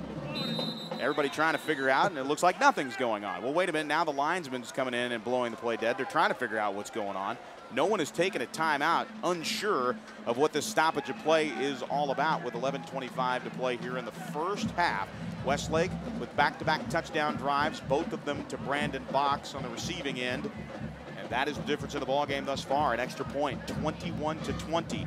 1 of 2 is Brandon Pritchard for Temple, and 3 of 3 is Michael Barton for the Westlake Chaparrals. And now we've got to figure out, as we take a look at on the television broadcast, the lifetime Longhorn Brian Vosick, who is now the defensive line coach for the Westlake Chaparrals. 1st down and 10 from the 41-yard line. The handoff goes right up the gut. Nice job by Sanders. After a hand got on him at the 45-yard line, he was able to shake that tackle, and that is good. Out to the 48-yard line, where the nose of the football is right at the 48. It's a nice pickup of about 8 yards on the play, and it'll be 2nd down and 2. Make it a short 3 as the nose of the football is just inside that 48-yard line. 11 minutes straight up to go. 2 wide receivers to the far side left. It's quarterback keeper here, and now trying to find room. Doesn't have it. Now Zach Allen retreating, still running out of room, and Bennett Huddleston is in for the quarterback sack. The corner came in and closed in a hurry, and down is Zach Allen back to the 40-yard line. Nice play there by Bennett Huddleston. Yeah, and just a disciplined play there by the defensive end coming from the backside. That was actually Michael Edwards, the linebacker, coming from the backside and able to cut off Zach Allen when he tried to reverse field. And the speed of Westlake defense may have surprised Zach Allen just a little bit on that play. Nice job just covering and containing on the outside on 3rd down and 10 after the loss of 7. They swing it out to the far side, and it is just out of the reach. Sanders tried to run with it before he caught it, took his eye off the ball. The throw was a bit high, but not uncatchable, but Sanders had room to run in front of him. And we saw a little bit of that in the NFL game Wednesday night between the Giants and the Cowboys, where folks were looking to run with the football, namely Victor Cruz, the talented wide receiver who tried to do some running before he actually caught the ball. Remember, kids at home, if you're watching, you got to catch that thing before you can do anything else with it. But the throw was high from Zach Allen. So once again, for the 2nd straight offensive drive, Westlake's defense has turned it over, and now they'll have the opportunity to get the ball back on offense with a 1-point lead. And again, a partially blocked punt, as this one's going to be short. It'll bounce, and the ball will be downed at the Westlake 34-yard line, as that one barely made it out of there, and thought perhaps the crashing defenders there on special teams might have got a fingertip on Pritchard's punt. But definitely a short one in good field position here for the Westlake Chaparrals, as they will come out with a 1-point lead. 10:07 to play here in the first half. Yeah, Westlake defense is, you can just tell, you can just see it in their body language. They've really just settled down. They're into this football game now. They're playing disciplined football. They know what to expect somewhat from this Temple offense. And Zach Allen on that last drive just made a bad mistake on 2nd down and short, running backwards. That's something you certainly don't want to do and put them in a precarious situation. So the play action pass on the zone read. Here comes the pressure, and hit as he is thrown is Jordan Sievert, and Brandon Box getting out into the open, and that one just overthrown. And that one you can see from around the 34-yard line in his own end of the field. As he was hit, Jordan Sievert let go of the football, and it still traveled to the 20-yard line in Temple territory. Just an absolute gift of a right arm for Jordan Sievert. Yeah, I think he overcompensated too, because he knew that shot was coming. He'd have to get a little extra on it. If he had just had a split second longer, he probably could have gotten that ball to Brandon Box. 2nd down and 10 from the Chaparral 35, and it's Rawlings in. No checking. It's Jordan Sievert to the 50, to the 45, 40, to the 35. Bounces it outside the numbers at the 31-yard line. He's out of bounds when he was hit, but no call, as his right foot was still in bounds when the hit came. And there you see the speed of Jordan Sievert, a 27-yard pickup. In fact, he was moving so quickly. And another thing to note on that one is the block by Brandon Box. He really sprung that run for Jordan Sievert and allowed his wheels to get turning. Huge block by Box and a 27-yard pickup and a 1st down from the Temple 33-yard line. The pistol to the right side. Harrison Lyons lined up here to the near side right. Brandon Box on the far side left. The clap of the hands, and the Westlake's offensive principals look to the sideline for the play. On 1st down and 10 with a 3-man front, the outside linebackers on the line of scrimmage for Temple. Here's the snap. And again, a zone read. This time the handoff will go to Slaughter, straight up the gut along the left hash mark to the 30-yard line. So it will be a 3-yard pickup, and it'll be 2nd down and 7 here, just trying to drive the football forward into the red zone. You know, you hear so often that running backs at college or the NFL level don't get to play in a lot of situations because they are not good at pass protection. Well, it's the same with receivers, and it's often overlooked, the ability to block, and more than that, the willingness to block and lay crushing blocks like Brandon Box did on 2 plays ago. 2 wide receivers here to the near side. Once again, a zone read. Slaughter evades one tackler in the backfield, bounces it outside inside the 27-yard line, and that's where he will be knocked out of bounds, right at the 27. Gain where it looked like he was running out of real estate just beyond the left numbers there on the far side in front of the Westlake bench. He's able to pick up yardage moving forward. And a 3rd down play here as the ball is marked just inside the 28-yard line, right at the 27. It'll be 3rd down and 4, and we can't forget that with the wind at Michael Barden's back as it blows from east to west, this is field goal range, so points are possible as Harrison Lyons splits out wide to the near side right. One receiver to the far side left, and back on either side of Sievert. And now 3rd down and 4, rolling here to the near side of Sievert. Looking, here comes the pressure, and the Sievert will be sacked back at the 33-yard line. And a great play defensively there for the linebacker coming out of his outside linebacker, or excuse me, the inside linebacker, Dominic Thompson, the junior, with 8.5 tackles to lead everybody, excuse me, or only second to D'Artagnan CA. But Dominic Thompson with 8.5 tackles a week ago against Round Rock, but more importantly, 1.5 sack. Now he has another sack, make it 2.5 on the season for the inside linebacker for Temple. And it's 4th down, but more importantly, a very long field goal try for Michael Barden out of the hold of Sean Rawlings, folks. This will be a 50-yard try from the right hash mark. And a timeout, I believe, has been called here by Darren Allman as he is walking here to the near side trying to talk about it. I believe this will be Westlake's second timeout. Westlake. We shall see. And it will be. Let's go ahead and send it down to the sidelines. And Abe Garcia, the wind, we can tell up here in our enclosed box, certainly by the flag waving at the west end of the end zone. How strong is it down on the field? And not at all, Joe. Actually, the wind is barely blowing a little bit left to right. I think Michael Barden's got a really good chance of making this field goal. I think I'm going to pick up Abe Garcia as a caddy, left to right, read the green a little bit, club me every now and then. That'd be an outstanding. He plays better golf than I do, but a 1-point lead here, and this is the equalizer that is Michael Barden if they do and choose to go ahead and try this field goal. Barden will stay on the field. Remember, he is also the listed punter, even though sometimes the Chaparrals will try the pooch punt with the quarterback, but it does look like they're going to give the right-legged Barden an opportunity. There's a YouTube video out there in digital land where he has kicked some up to 70 yards. This one from 50 with the wind dying down for him. The snap is down, the kick is up, his right foot is into it, and kids, this would be good from 60, but it is no good. It is no good. Wide to the right. So the wind kind of picked up there at the very end, plenty of leg, but just a bit right. So the kick is no good. And for Michael Barden, his second field goal try of the season. His first one a week ago got blocked. This one is just wide to the right, but plenty of leg from the right leg of Michael Barden as that one just floated right at the last second. Yeah, that's unfortunate for Michael Barden. If you asked him, I think he would probably tell you that he hit that football pretty well. It just got up in a hurry, and that's what you want to see. And crossed the uprights probably definitely more than halfway up. It was, like you said, probably good from 60. The motion man here to the near side is Bull. He'll get the handoff from 35 out to the 36-yard line, 37, and the flags fly here from the near side, and this is going to be a holding penalty, the first holding penalty called on either offense tonight, and it goes against Temple on 1st and 10 from the 33-yard line, and this is going to cost Temple 10.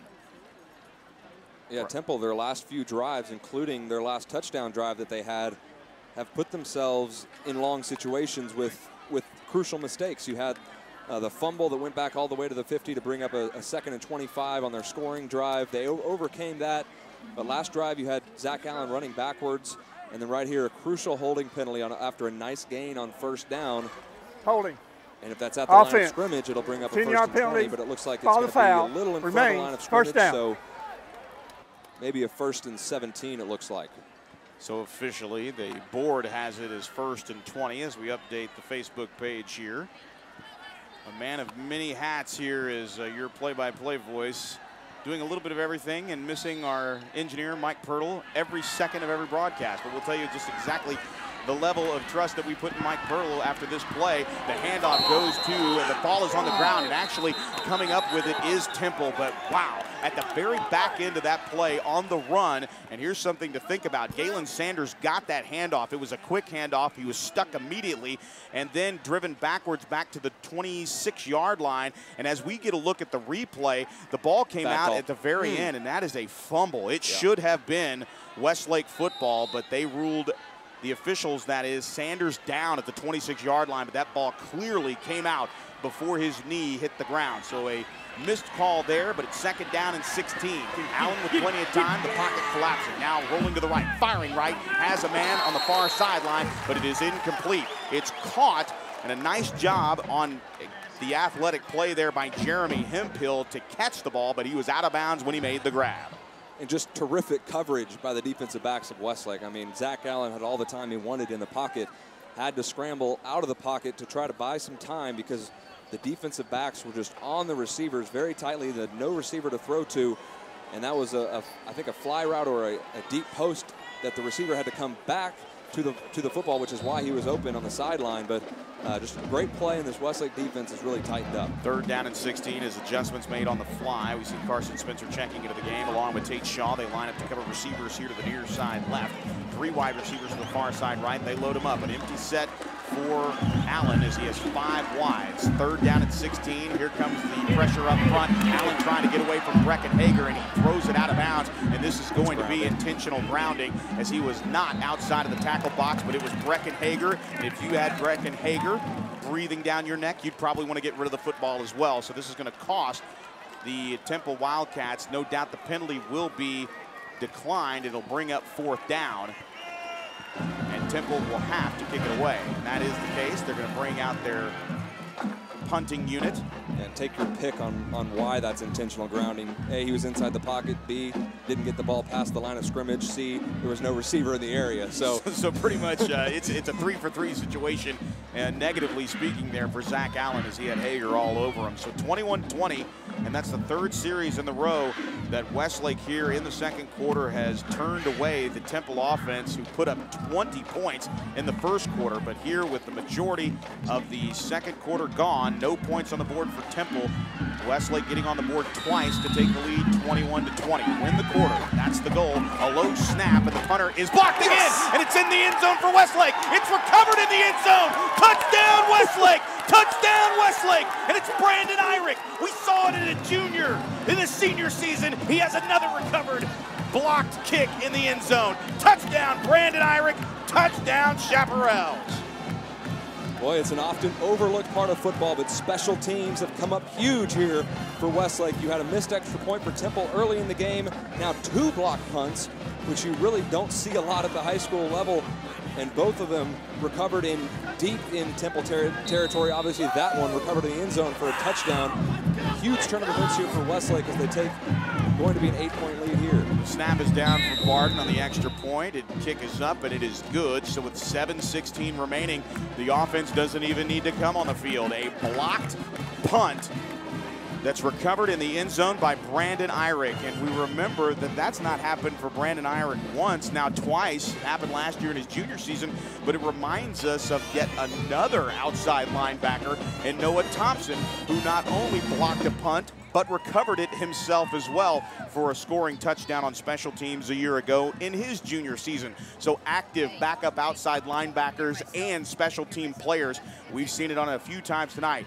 Irick with a recovery in the end zone. He also recovered the blocked punt earlier in the quarter by Daniel Aidman. So now special teams in a night where defense really is trying to get things going against the Temple Wildcat offense that dominated the 1st quarter. Special teams has caught everybody back up, and it's an 8-point lead for Westlake. Again, 21 unanswered points for the Westlake Chaparrals here in the back half of the 1st quarter and into the 2nd quarter of play. Just an electric half of football. Yeah, and I mentioned that block punts are not common on the high school level. The reason for that is coaches are often a little hesitant and don't necessarily trust their players to attack the punter on a punt situation, because you often risk running into the punter or roughing a punter. It's a very difficult play to block a punt because you got to take a great angle and you got to be disciplined not to go after the punter, but go after where the ball is coming off the foot. And right there you saw just a great block by Westlake, 2 of them in this game. And you just see that Coach Allman trusts the discipline of his players to continually go after the punter like that. Michael Barton will kick it off from our vantage point, left to right from television, Brett to left. And this high end-over-end kick will sail 10 yards, make it 12 yards to the back of the end zone, and actually will hit the rubber track that's at the back end of the goalpost. So it will be a touchback. The ball will move out to the 25-yard line. 1st down and 10 as Temple will move right to left here, left to right on your television broadcast. We welcome all of you joining us on WestlakeNation.com. Of course, all of you listening on the Chap app, if you're inside the stadium, 87.7 on the FM dial. And thanks to our radio partners for this week, 1490 AM KLGO. The Word, part of the Coke FM family. Once again, thanks to Jason Stewart, Bob Gold for making that happen, as well as Eric Raines. And on first down and 10, as Sanders with the handoff tries to bounce it outside. Real estate coming to a close there at the 25-yard line. Maybe a gain of about a half a yard, if that. But really the outside linebackers and the safeties coming in and playing huge. Justin Miller there for the stop, along with a slew of other Westlake defenders, as John Dodd also coming in and cleaning up the hit as well. Second down and 10, officially no gain. Those are the football right at the 25. A back on either side here, back to pass, and here comes the pressure and a huge sack. Wow, Anthony Patino full steam ahead, back to the 16-yard line, and the second quarterback sack of the night for the defense, as Temple is going backwards and feeling the pressure is Zach Allen. And it's like a completely different team, this Westlake defense here of late, and I'd be interested to hear whenever Abe Garcia talks to Coach Allman at halftime what adjustments were made, whether emotionally or schematically, to make this Westlake defense do such a 180 we've seen in the last about half quarter. Third down and 18, a loss of 8 on the quarterback sack, the second one of the night, and now a timeout will be called by Temple. We will take it as well. Back in 60 seconds, this is Westlake football.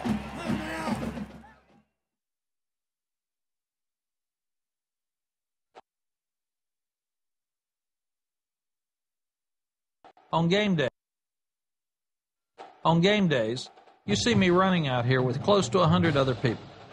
It's a team effort. It takes all of us to make UT football a success.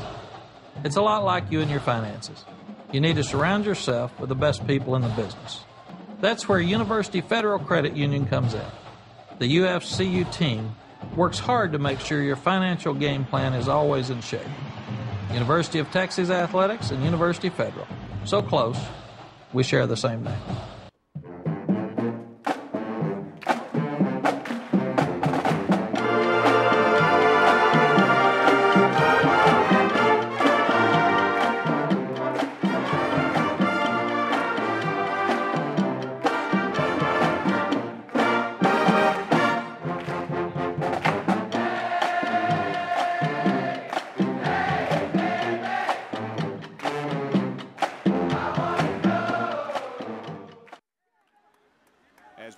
Back to live coverage of Westlake football. It's a 28-20 lead for Westlake. 21 unanswered points here, most of it in the second quarter.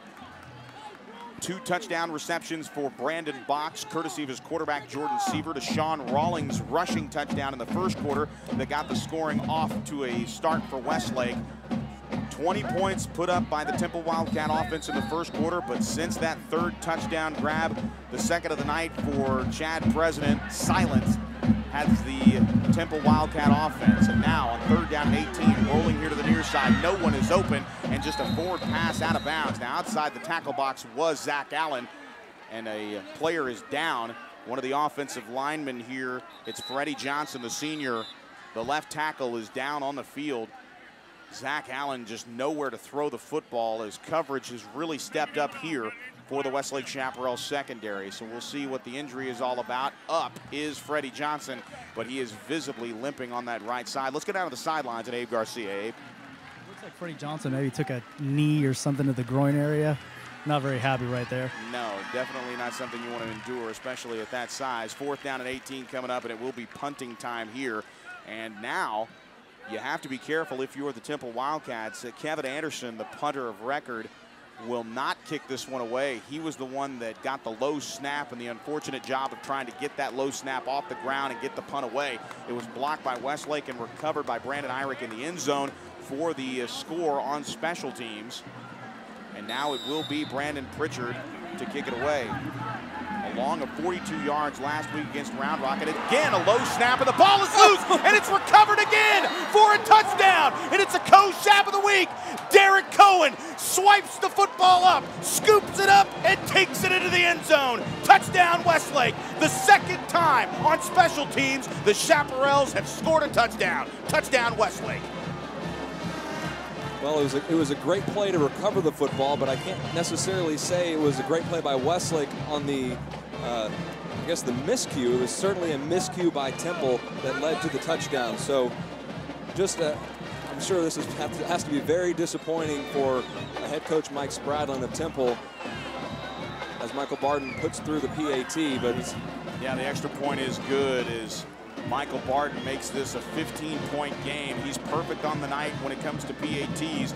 0 for 1 on the night in field goals. He tried that 50-yarder that just sailed wide right, but yet another special team score, this time in consecutive drives. The offense has not seen the field in 2 drives.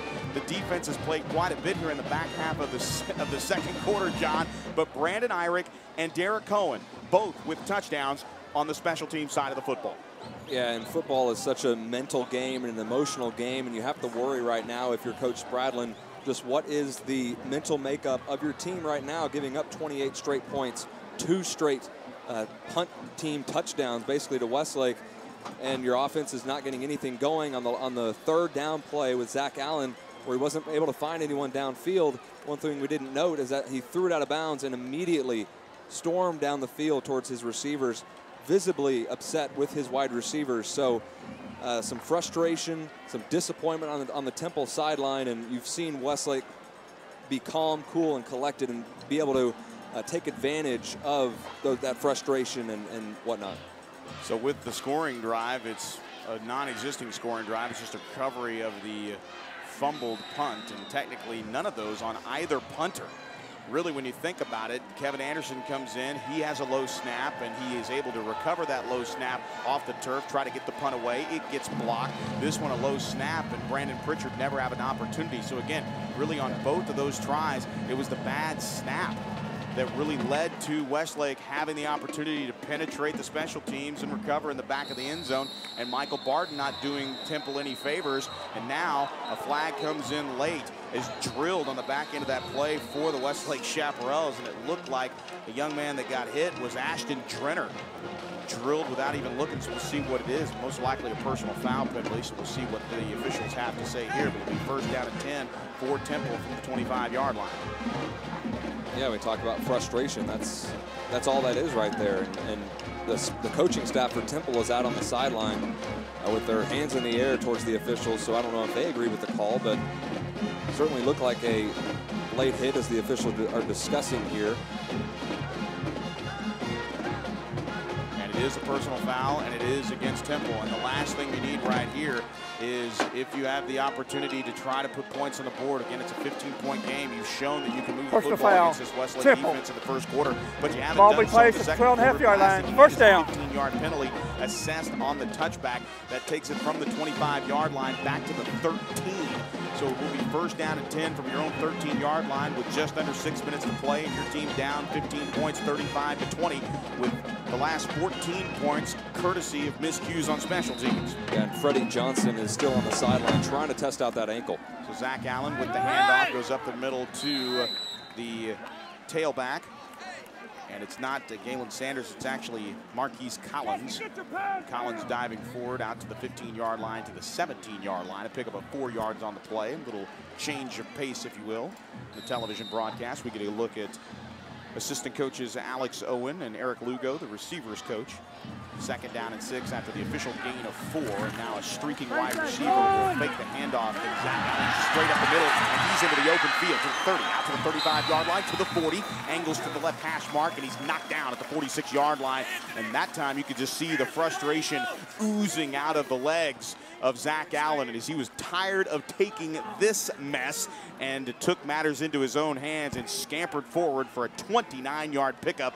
Bennett Huddleston there along with John Dott wrapping him up just shy of midfield at the 46-yard line. Yeah, one thing about Zach Allen is just his determination to win, and you see it right there, the speed that we haven't seen so far, and then the willingness to take on a Westlake defender.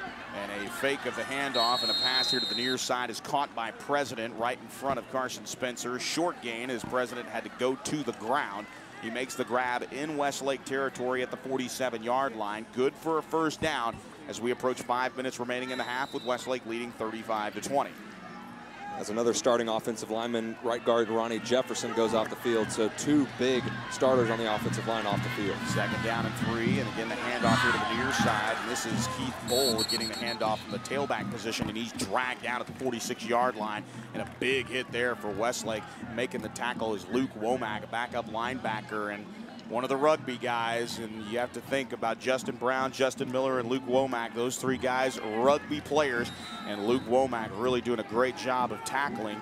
The play was actually behind him, and he just reached out and grabbed Bull and slung him to the ground in a 1-yard gain. This time, Zach Allen bouncing it here to the near side of his own read play inside the 45-yard line, down to the 43, and he's knocked out of bounds at the 42-yard line. A slew of tacklers there for Westlake. It just seems like if a play goes to the outside near the boundary, John, Westlake has a lot of personnel. Now, there may be a sizable game, there may be even a decent play on offense, but there's personnel there lined up correctly and everybody moving towards the football. Yeah, but a great play there, but still by Karsten Hood on the outside, keeping contained. On 1st down and 10, play action. Here comes the pass downfield. It's President has the opportunity to make the grab and does in front of Carson Spencer, and that pass is caught at the 10-yard line, and it's 1st and goal for Temple, and just a go route for President, and he comes up with a big throw from Zach Allen. A nice gain of 29 yards, make that 32 yards, and a 1st down and goal from the 10-yard line. Plenty of time, just a flick of the wrist for Zach Allen, and President hauls it in front of Carson Spencer. Yeah, and that play was there from the word go. I mean, right off the bat, President beat Carson Spencer down the football field. In motion here to the near side is one of the wide receivers. Zach Allen had to throw it away to the back of the end zone, and actually goes through the goalposts as Allen had a streaking defensive player in his face as a safety blitz there. It looked like John Dodd was coming off that near side and really forced Zach Allen to throw that football before he wanted to.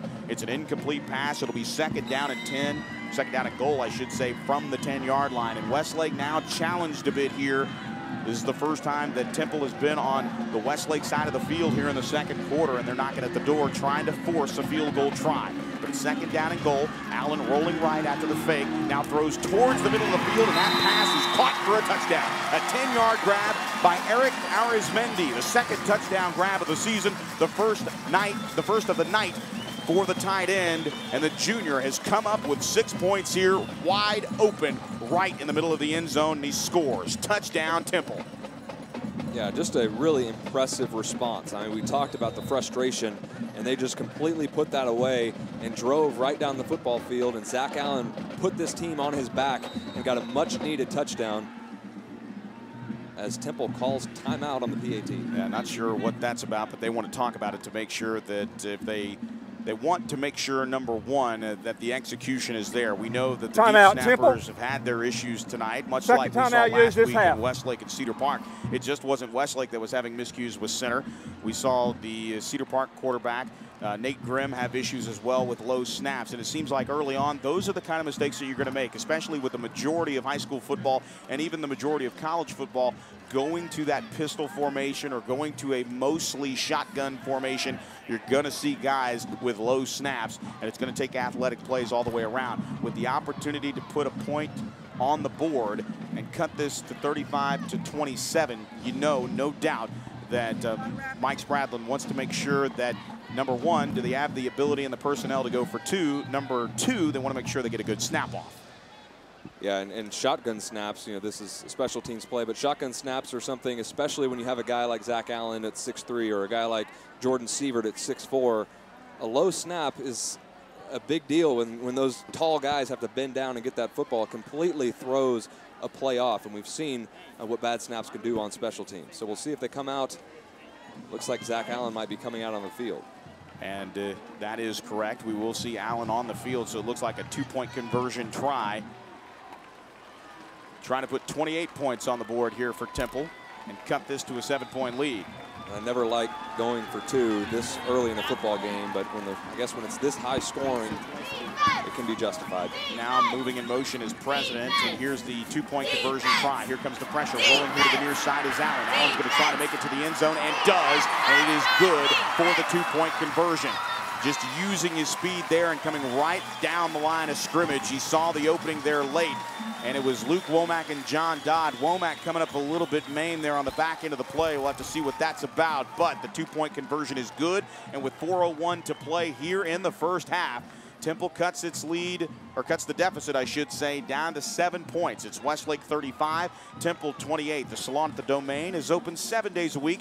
20 hairstylists to serve you, the Westlake mom or the high school football mom. Find your escape at the Salon at the Domain, located next to Dillard's in the Domain Shopping Center, across from Maggiano's Italian restaurant. They specialize in precision cuts, single and double processed color. They're proud to feature European Wella color line. They stock over 211 shades that provide every color choice. And my wife always says this, she's in the business, if you will, the salon, the beauty industry, and you don't dye your hair, you color your hair. So that's exactly how it goes. And folks, if you're looking for that kind of service, especially if you're one of those dads out there listening to the broadcast, the perfect gift would be a gift certificate from the Salon at Domain. So make sure that you visit their website, thesalonatthedomain.com, at 832-8000. Just put that number in your phone right now as you listen to the broadcast, 832-8000. Make that call tomorrow, get that gift certificate, and surprise your woman today with a quick visit, a mini vacation, if you will, to the Salon at the Domain.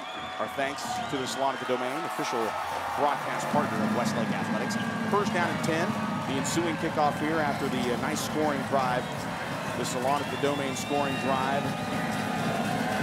8 plays, 87 yards, and a 10-yard touchdown reception to Eric Arizmendi, the ensuing kickoff, and now Tate Shaw with the reception here on the near side. The ball has hit the turf. The ball hits the turf at the very end of the play.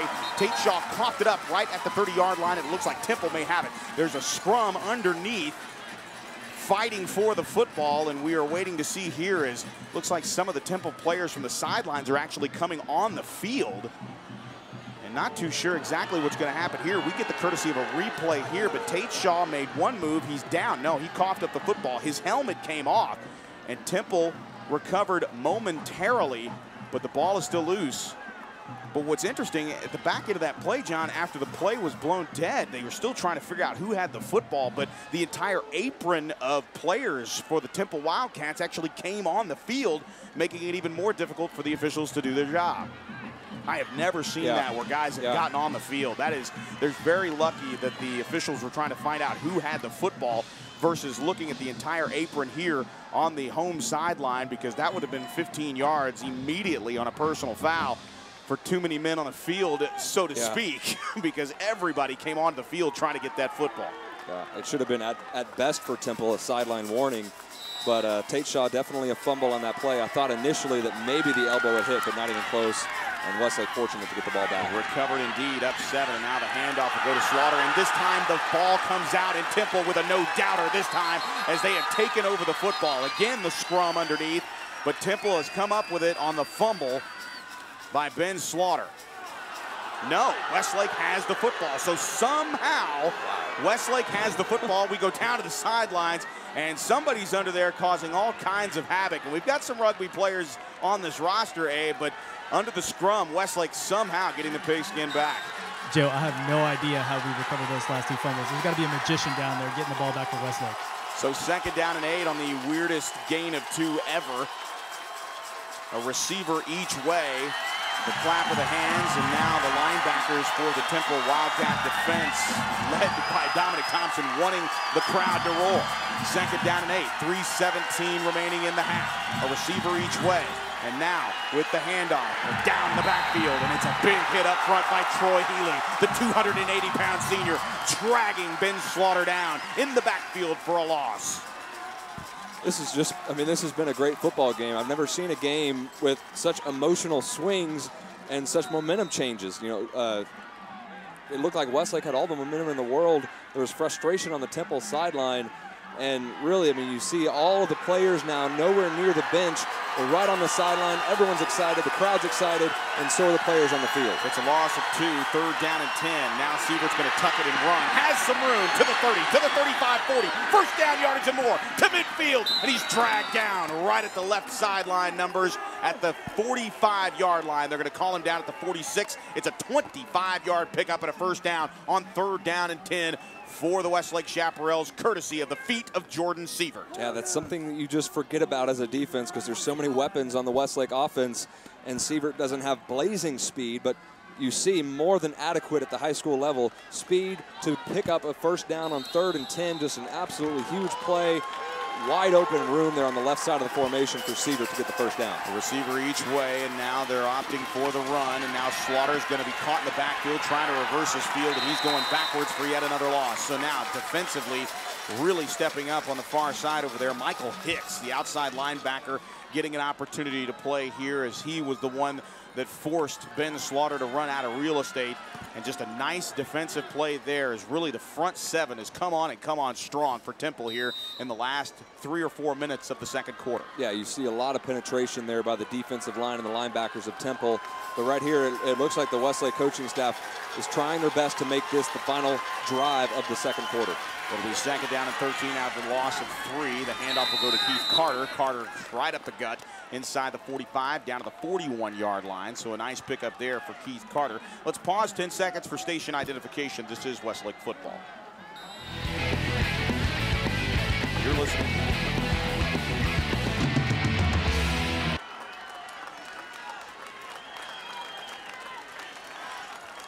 We thank you for that opportunity to recognize our radio station this week, KLGO, 1490 AM. Nice pickup of 8 yards on the play. It sets up third down and 5 with 68 seconds. Play action, rolling here to the near side, firing downfield into double coverage, and that pass is juggled and incomplete. What a throw. It was intended for Zach Dansby.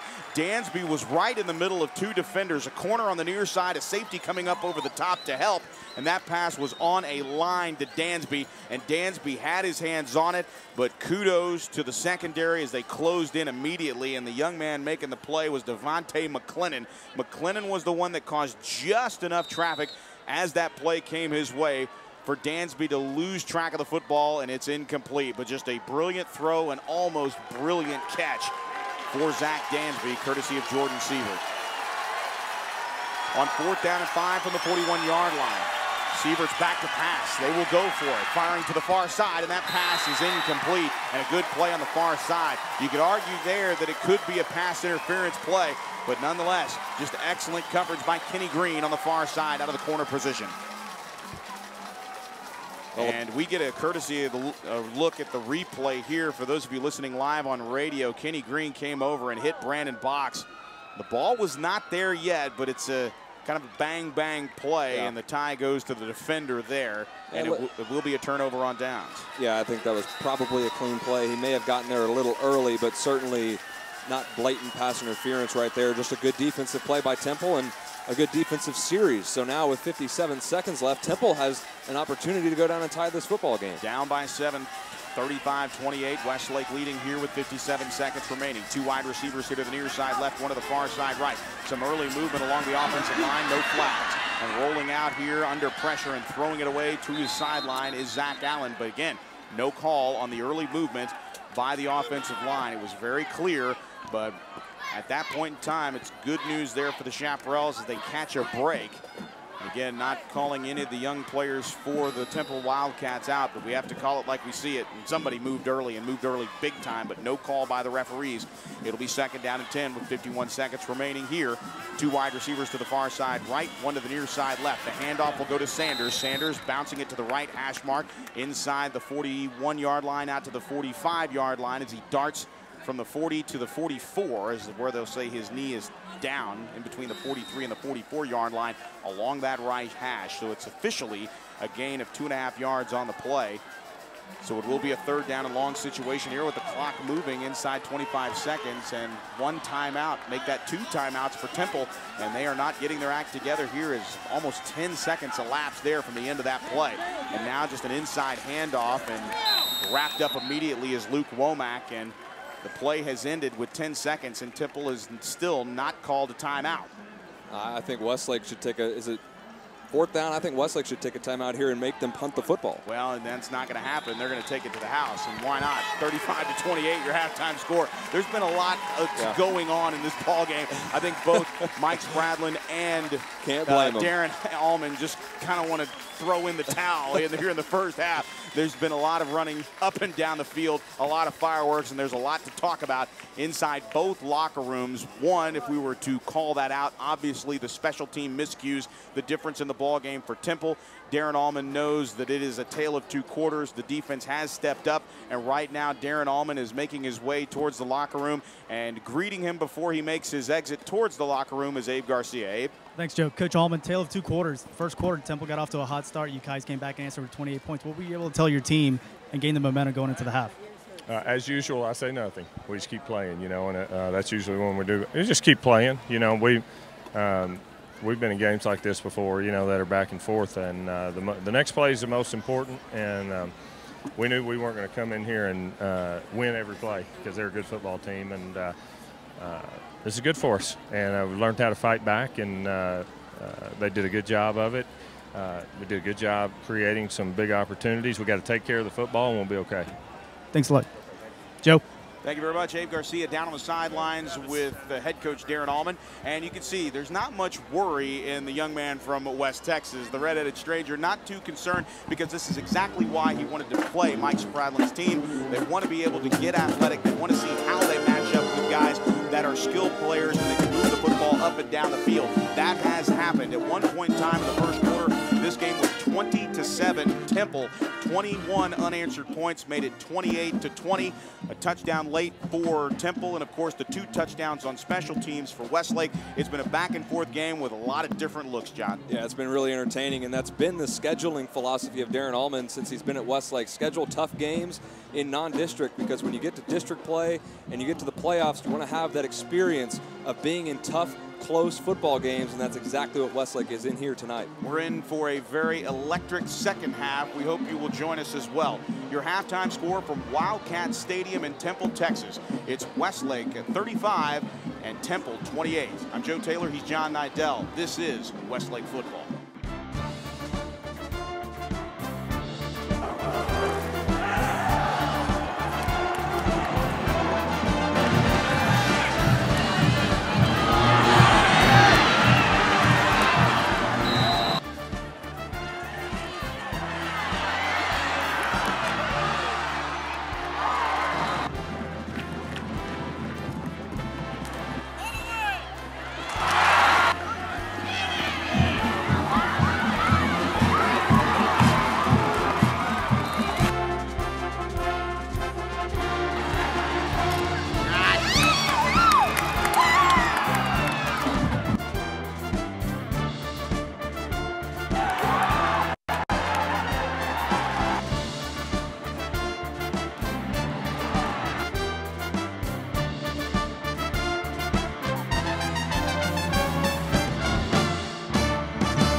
With Cedar Park too, and a lot of people moving their defense around a bunch prior to the snap of the ball, it's hard to assimilate, but when you're going to get blitzed a lot and you've got to change up the snap count and the rhythm so that those guys aren't teeing off on you, and linebackers hitting their blitz downhill, you know, and those things, try to change the rhythm of the snap count up, and that's a hard thing to do the first game of the year, and you know, we'll get it corrected, and we'll be better this week.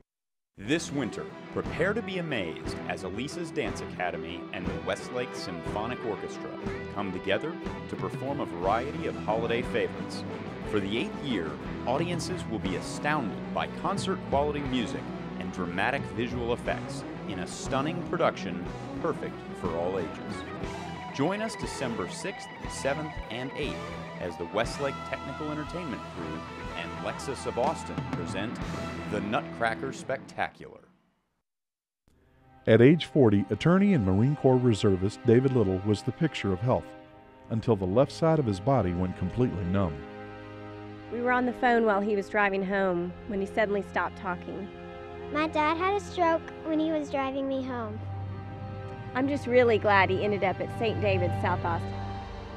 St. David's, South Austin saved my life. Do you know what to do in an emergency? Visit stdavids.com to learn more. At the Vince Young Steakhouse, we take pride that we are 100% locally owned and operated. Every recipe and dish is prepared from scratch with seasonal and local ingredients, ensuring great taste and consistent quality. So whether you're wanting a fine dining experience for 2 or a private dining room for 20, the Vince Young Steakhouse is the perfect place for your next night out.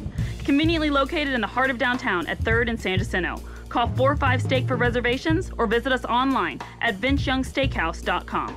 Vince Young Steakhouse, different from the herd.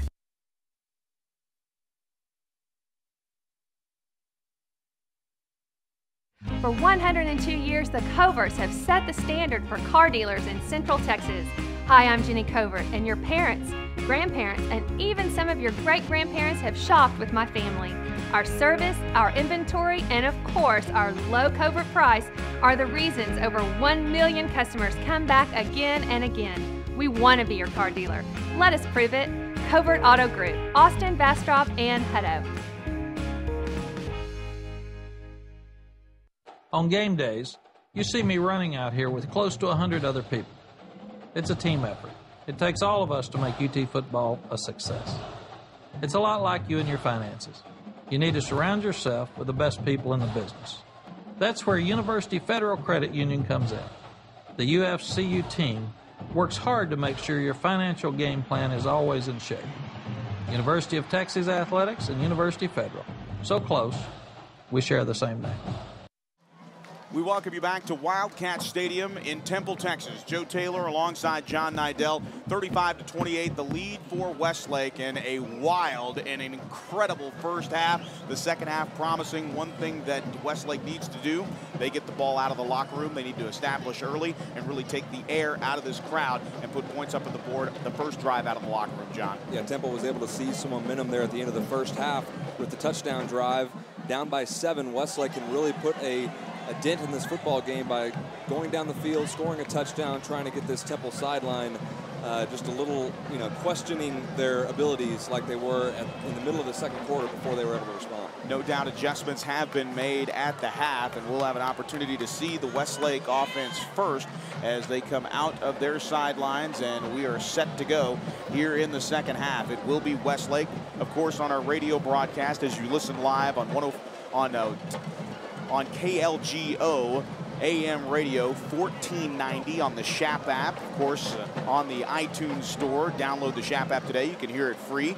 And, of course, on WestlakeNation.com as we stream live here. Really no excuse. In fact, if you brought your FM radios inside the house here at Wildcat Stadium, 87.7 FM, you can hear the game inside. And hearing from one of the parents, you can actually get 1490 all the way in Temple, Texas. So not bad signal on tonight's broadcast. And we thank our good friends at KLGO 1490 AM for tonight's broadcast, our radio partner here in Week 1. Of course, Westlake 1-0 with a 21-7 win over Cedar Park, as are the Temple Wildcats 1-0 with a 41-24 win over Round Rock. But Temple trailing by 7, a short kickoff here by Pritchard, and it's fielded at the 10-yard line by Rollins. Out to the 20, bouncing it towards the far side in front of his own bench, just outside the 25-yard line to the 27. Establish early as we go down to the sidelines at Abe Garcia. Thanks, Joe. One observation coming down to my spot here on the sideline. On the side field over here, working on snaps and punts.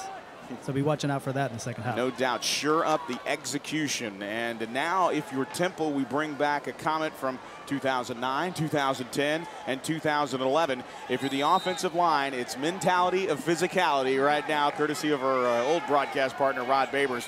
They've got to dominate here on this opening series. On first down at 10, the handoff will go to Ben Slaughter. Slaughter with 96 yards of first half rushing yards. It dives forward for just a short gain, maybe a gain of 1 on the play. It'll be second down and 9 coming up. But Slaughter, really, they want to establish him in the run blocking up front. They've gotten most of their yards on the ground tonight, have the Chaparrals, and they've been taking what the defense has been giving them. A 3-man front with 1 outside linebacker on the line of scrimmage here on the near side, and the handoff will go to Slaughter. Slaughter across the 30, out to the 31-yard line, to the 32, just a small gain of about 3 yards on the play. And it'll be a third down and long situation here for the Westlake Chaparrals. The ball just inside the right hash mark. And the ball will be placed at right around the 34-yard or the 31-yard line, make it the 32 from our vantage point here, just inside the right hash. It'll be third down and 6, a 35-28 lead, and the first third down opportunity here for Westlake. And now play action. Here comes the pass to the near side, and that pass is caught for a first down by Harrison Lyons at the 41-yard line. A nice catch there, better throw by Jordan Sievert, and he has his 4th completion of the night, and it's a first down for Harrison Lyons of the Westlake Chaparrals. Yeah, that's good to see coming out on the first 3rd down of the game. You see, we didn't see a lot of tight spirals from Jordan Sievert in the first half, but right there, that was his tightest spiral of the ball game, and a great pass there for the 3rd down conversion to Harrison Lyons. First down and 10 from the 41-yard line. Ball at the right hash. 2 wide receivers to the far side left, 1 here to the near side right. The snap and now the play action. And keeping it on the zone read as Sievert doesn't have anywhere to go, and he is dropped right at the line of scrimmage. And a nice pickup there. It looked like the inside linebackers for the defense for the Temple Wildcats, and coming in and making the initial hit is Dominic Thompson.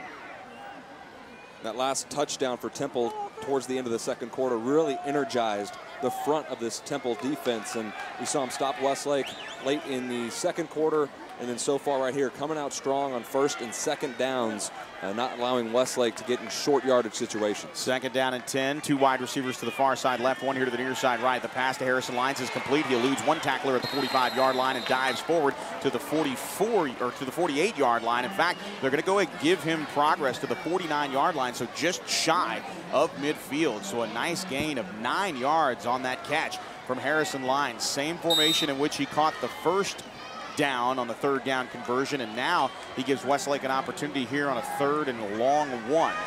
Pistol to the right, 2 wide receivers to the far side left. The slot receiver to the left is Elliott, and box split out wide to the left with Harrison Lyons here on the near side of the field. And of course, if you're watching the replay, that's on the opposite. On the near side of your screen here is box. On 3rd down and 2.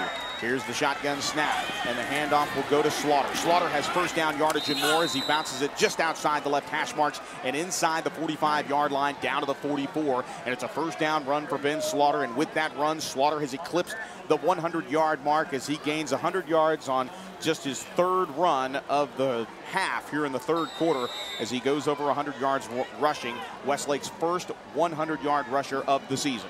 Yeah, he's shown a lot of speed, a great vision, and he doesn't dance around too much. He really hits the hole. 2 wide receivers here to the near side right, back to pass, man-on-man coverage. Jordan Sievert has a man downfield, and it is Box, but it is too far, and it's an incomplete pass. Brandon Box had a step on the defender on the far side of the field, and coming over from his corner position was Kenny Green. Kenny Green was there, but he was about a yard off of Box, and that is just overthrown. And we see Jordan just have a little bit of an issue with touch tonight. Yeah, but he is throwing the ball more confidently here in the 2nd half, and the ball's getting there with a little more zip and a little tighter spiral, so that's good to see from Jordan Sievert bringing up a 2nd down and 10. Elliott and Lyons lined up here to the near side right, and Bartley in the ball game lined up as the receiver to the left. No flags, but now they've come in, and it will be a false start. A little bit of early movement out of the backfield as the play continued. We didn't hear any whistles, but we did see flags. So no whistles, all flags, and it's a false start on Westlake. So 2nd down and 10 becomes 2nd down and 15. False start. Westlake. First down. And it will be a repeat. You want to decline it? And the referee held up at the... Be at 13, yeah. It'll be 3rd down if you want it. Sign. Okay. And that penalty actually has been declined, so they're not going to take the penalty. Probably a wise idea here with 9 minutes and 4 seconds to play here in the 3rd quarter. This is the opening drive. They like their position on the field here because it was really a no gain. They want the loss of down in a 3rd and long play here instead of giving Westlake an extra down to play with. So I like the call here. Temple has declined the penalty. 2 wide receivers here to the near side right, and forcing a 3rd down and 9. That pass, a brilliant one to the far sideline. And that pass is caught by Brandon Box, and it is complete right at the first down marker. They get just 1 yard beyond it, and it's a first down, a 10-yard gain, and once again, 3rd and long. It gets converted by Westlake, and a fresh set of downs for the Chaps. You see the difference on this play if you're watching the TV broadcast, just the timing of Jordan Sievert's throws. He's throwing the ball as the receiver's coming out of his break, as opposed to the first half where he waited for the receiver to break and he threw the ball too late. He's throwing with confidence, he's throwing with much better timing, and already we've seen him equal his completions number in the 2nd half as he had in the first. 2 wides here to the near side right, low snap of his own read, the handoff to Slaughter right up the gut at the 30-yard line, busts his way down to the 29 before he is ushered backwards. Let's go down to the sidelines at Abe Garcia. Thanks, Joe. Coming off a little bit of what John's saying, We talked about earlier at halftime, what does a quarterback need? He needs time and confidence. And right now, coming out of the second half, Jordan Seaver's got that confidence. Like John said, he's got a lot of zip on the ball, tighter spirals. Looks good. 3 yards picked up on first down by Slaughter as his night continues, and the numbers rack up for him. As we said, over 100 yards rushing for Slaughter. 2nd down and 7. Lines lined up here to the near side right, 1 receiver to the far side left, and the pistol to the left. Now back to pass to Sievert. Man-on-man coverage, has a man wide open, and it's Brandon Box it again, just beyond the tips of his fingers, and that one is incomplete. A good coverage again by Kenny Green, but right now Box has Green's number. That's the 2nd time he has gotten separation, but the two just cannot hook up for that 3rd touchdown tonight as Sievert overthrows Box. Yeah, you might want just a little more air into that football, but really it's just a matter of just throwing it a foot shorter. Man, that's a tough throw over the shoulder of Brandon Box, and they'll get that fixed throughout the season. You know, Jordan Sievert's making his 2nd varsity start, but they'll get things fixed. 3rd down and 7. Looks like a free play here as flags fly. The pass is over the middle and incomplete as Patrick Elliott rises up and tries to put his hands on the football. It's a little behind him, but he came down with that football just off his fingertips and just could not haul it in. But it is an offsides penalty, and unfortunately will not be enough for a 1st down as it was 3rd down and 7. But they will pick up 5 yards and get an opportunity with 3rd and short. It is offsides on Temple as one of the outside linebackers here on the near side jumped on the snap down. Yeah, pretty crucial penalty there to give Westlake another chance, but Patrick offside, Elliott's got to make that catch across the middle 5-yard of the field. penalty, Quarterback remains out. 3rd down.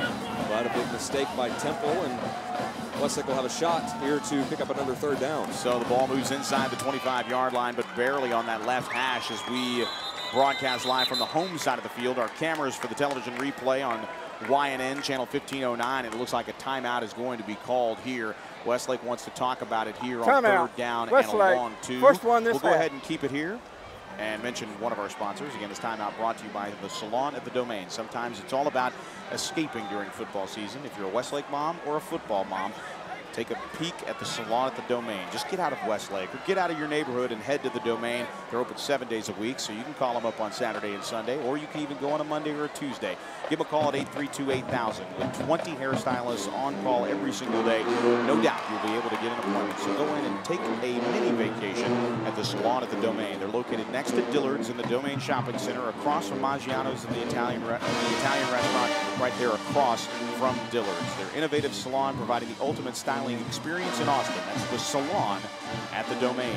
832-8000. Coming out of the timeout, it'll be 3rd down and a manageable 3 here. It's actually technically a long 2 with the nose of the football just inside the 25-yard line along the left hash. Joe Taylor alongside John Nidell. Down on the sideline is Abe Garcia. Brian Ferguson completing our broadcast crew here as Westlake leads 35-28 with 7:50. This is the opening possession of the 3rd quarter here in Temple. Motion man here from the near side, low snap to Rawlings. Rawlings trying to make up ground. He will not get there to the 25-yard line. And once again, John, it's an execution on the snap. That's the bugaboo for Westlake as this drive comes to an end seemingly here just outside the red zone. But we'll see if Michael Barton will have an opportunity here to kick a long field goal, and he will. He'll line this one up from right around the Temple 32-yard line, making it a 42-yard attempt from the left hash. He's 0 for 2 on the season. This will be a 42-yarder. He hasn't missed tonight from 50, and looks like going to be a free kick. Flags don't fly. The kick is up, and the kick is no good, but there is no flag on the play, and it clearly looked like one of the special teams players from Temple jumped off sides and did not get back in time. So the kick misses from 42 yards out. So once again, Michael Barton unable to come up with the long field goal try. It had plenty of distance, just could not angle towards the uprights. But one of the more glaring issues there for the officials is that they did not see one of the upbacks on the line of scrimmage jump over the line of scrimmage and not get back in time. So Temple catches a break, and they get the ball back on their own 25-yard line for their first possession of the 2nd half. And a zone read handoff, and this one goes to Sanders, and Sanders goes backwards to the 24-yard line, and a nice defensive effort there up front for Mason Pitts. injury situations for Temple. Freddie Johnson, the big left tackle, their best offensive lineman for Temple, still out of this ball game. And the defensive end, starting defensive end, O'Shea Solomon, was just carted off the field with a dejected look on his face. So I don't think we're going to see Solomon back in this football game on the Temple defensive line. And that does a lot here as we'll see backups. And now we're getting a look at yet another player for Temple, and this one poses a little bit more of a threat here for Temple. Is limping to the near sideline, the home sideline, is the running back Galen Sanders. Tonight he's had a pretty decent go of it here, and unfortunately he is limping to the sideline and really favoring that left side. We'll have to check in with the sidelines here in just a moment to see exactly what's wrong with him. But second down and 11 after the loss of 1 on the first carry for Galen Sanders. And now a little swing pass to the near side to President, and that pass is caught at the 29-yard line and issued out of bounds there by Carson Spencer. Is Chad President. President with the touchdown grab earlier in the first half has picked up 5 yards, and it will be third down and 6 here with 6.5 minutes to play in the third quarter. Again, the third quarter moving much faster than the previous 2 quarters. On third down and 6, 2 wide receivers to the far side right, 1 here to the near side left. Plenty of time, and the pass is caught again by President, this time for a first down at the 39-yard line. And a bullet of a pass from Zach Allen here to the near side right in front of his bench. And President, the sophomore, coming back and making the grab. You can tell both of these secondaries and both of these defensive coordinators are really guarding against the deep throw. These cornerbacks are playing off. You're seeing a lot of hitch routes on the outside and a lot of completions on those hitch routes. First down and 10 after the pickup to Chad President. Now rolling right and going to tuck it and run is Zach Allen. He tries to spin out of a tackle there at the 41-yard line, but not going to happen. The mindful watch for the Westlake Chaparrals defensively there. I believe looking down the varsity roster here, it looks like we've gone off the 2 deep, and we get a good look at Dalton Brown. Brown in as an outside linebacker, and he makes that stop after a 3-yard gain. It's second down and 7, and the pass complete over the middle here, just outside the left hash mark, and making the grab is Neely. Neely with his 4th catch of the night, and he is very close to a first down right around the 49-yard line, but it is just shy, so it'll be a third down and short situation here with the ball just shy of midfield. 3 wide receivers to the near side left, 1 to the far side right, the back on the right side of Allen. On third down, he's going to run with it, and he's going to be stopped in the backfield, but it looks like he falls forward with that 6'3" frame to the 50-yard line, and he does pick up the first down. The clock will stop with 5:03 to play in the third quarter, and it will be first down Temple. Yeah, that was just a fake option to the right with Keith Buell, the backup, or the back on the play, and tell you what, if they would have just run the option, it would have been wide open along the right side, but nevertheless, they picked up the first down, and Temple moving here at midfield. 28, the point total for Temple, 35 for Westlake, and now Westlake, after coughing up the ball on their end of the field, the play action now, Allen moving and stepping up in the pocket. Now he's going to be corralled at the 50-yard line as he dives forward to the Westlake 49-yard line, and pick your poison there. Anthony Patino leading the charge as the pocket collapsed. 3 Westlake defenders surrounding Zach Allen. Containment is the key word here in the third quarter, especially in this drive for Temple. Yeah, and the defensive front's doing a good job, but most of these sacks that we're seeing are coverage sacks. The secondary, since the first quarter, is just playing lights out football. 2 wide receivers to the near side left, 1 to the far side right. Allen barking signals on second down and 9. The ball at the Shat 49-yard line. And the handoff here to the near side, and with room, busting it out to the left side, inside the 40, down to the 38-yard line, and he's knocked it out of bounds at the 27 is Keith Bull. And Bull, with 8 carries and 73 yards a week ago, proves that he can very much so move to the backfield from a slot receiver position, kind of take on that Reggie Bush mentality, and he busts to the outside with good blocking up front and a sizable gain there of 13 yards at a first down in Westlake territory, down to the 36-yard line. 2 wide receivers to the far side right, 1 here to the near side left. On the handoff, here's Bull again, and this time he is absolutely speared by Karsten Hood. What a huge hit by the outside linebacker as Bull wrestled to the ground by the big number 46 Karsten Hood, and down at the 35-yard line, so only a gain of about 1.5 yards, and a big hit from Hood. Yeah, Hood just squared him up right there and laid a licking on him, but I tell you what, Galen Sanders has not come in the game, but Keith Bull has really proven that he is an adequate, more than adequate ball carrier for this Temple offense. Second down and a long 8. 2 wide receivers to the far side right. Now the motion man here coming to the near side is Neely. They fake the handoff, now back to pass, and now chased from the pocket is Allen. Rolling right, still rolling, still looking, and he'll be out of bounds as he runs out of real estate just inside the 38-yard line. And just once again, great downfield coverage, good penetration up front, and Allen has nowhere to go but out of bounds. Clock will stop with 3:14 to play. Officially no gain on the play as he steps out of bounds. In fact, actually it's going to be a loss of 3 yards on the play. It looked like maybe Allen might have gotten to the 35-yard line, but he actually, that right foot stepped out of bounds well short. So it's 3rd down and 12. 3 wide receivers here to the near side left, 1 to the far side right. On the pass, Patino gets pressure. Now rolling right as Allen finds a man downfield. That pass is juggled and caught for a first down just outside the 21-yard line. The coverage was there for Meredith. He was just a little late getting over, and just enough real estate on that far side for Allen to make the throw. And a good completion, good enough for a first down for Temple inside the red zone. A 17-yard pickup and a first down. Yeah, you see a cover 2 zone there. The cornerback Derek Cohen with the underneath zone and the safety over the top. But was a little late getting over, and Cohen was too far in front of the receiver, and a good pass there by Allen. It looks like we've got stoppage of play here briefly with 3:07 to play 3rd quarter. No one's called a timeout. Westlake with 2 left, and Temple with all 3. And it's an official timeout as our referee is letting us know.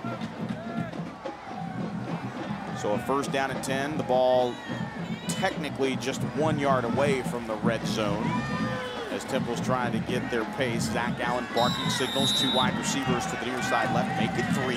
1 to the far side right. So 4 wides here and a quick hitch, and the pass is complete in the middle to the inside slot receiver, and that is Arizmendi. And Arizmendi is absolutely popped at the end of that play. And Dalton Brown just laying a huge lick at the 10-yard line, but not before Arizmendi picks up the first down. And right there, that is a Rod Tidwell catch and a huge hit. And it is actually Jack Meredith that did most of the damage there. On 1st and goal from the 10-yard line, the handoff is going to Bull. Bull's still on his feet, and he'll be wrapped up in the backfield as he goes down at the 14-yard line. Once again, it's Jack Meredith cleaning up the end of that play. It was Brown the play before, and Meredith with the big hit. Now Meredith gets the opportunity to come across and make the tackle behind the line of scrimmage. So backwards goes Temple here with 2.5 to play in the 3rd quarter. A good play there by the Westlake front. I actually thought that they might spot this ball 2 yards back from where he was. It looked like Bull may have regained his forward momentum, but nevertheless a loss on the play. 2nd down and 12 with a back on either side. Play action, firing to the end zone. That pass is caught by Chad President, and it is a touchdown for Temple. Chad President comes down with a 12-yard grab, his 2nd touchdown grab of the night. And right now, a point after touchdown away are the Temple Wildcats from tying this ball game up. Their only possession thus far, only the 2nd in the 3rd quarter, and we only have 2 minutes and 20 seconds left to play in the 3rd quarter, and we are very close to a tie ball game. Pritchard on for the extra point out of the hold of Arizmendi. The snap is down, and it is fumbled. The snap is fumbled. And Westlake will retain the lead. So the special teams woes continue for Temple. It is Westlake 35, Temple 34. This is Westlake football. At age 40, attorney and Marine Corps reservist David Little was the picture of health until the left side of his body went completely numb. We were on the phone while he was driving home when he suddenly stopped talking. My dad had a stroke when he was driving me home. I'm just really glad he ended up at St. David's, South Austin. St. David's, South Austin saved my life. Do you know what to do in an emergency? Visit stdavids.com to learn more. Bedbugs can invade your home via unexpected places, like from a college dorm room or a family trip. Bedbugs are hard to detect and almost impossible for a homeowner to get rid of themselves. ABC's heat remediation process is the most effective non-chemical treatment available.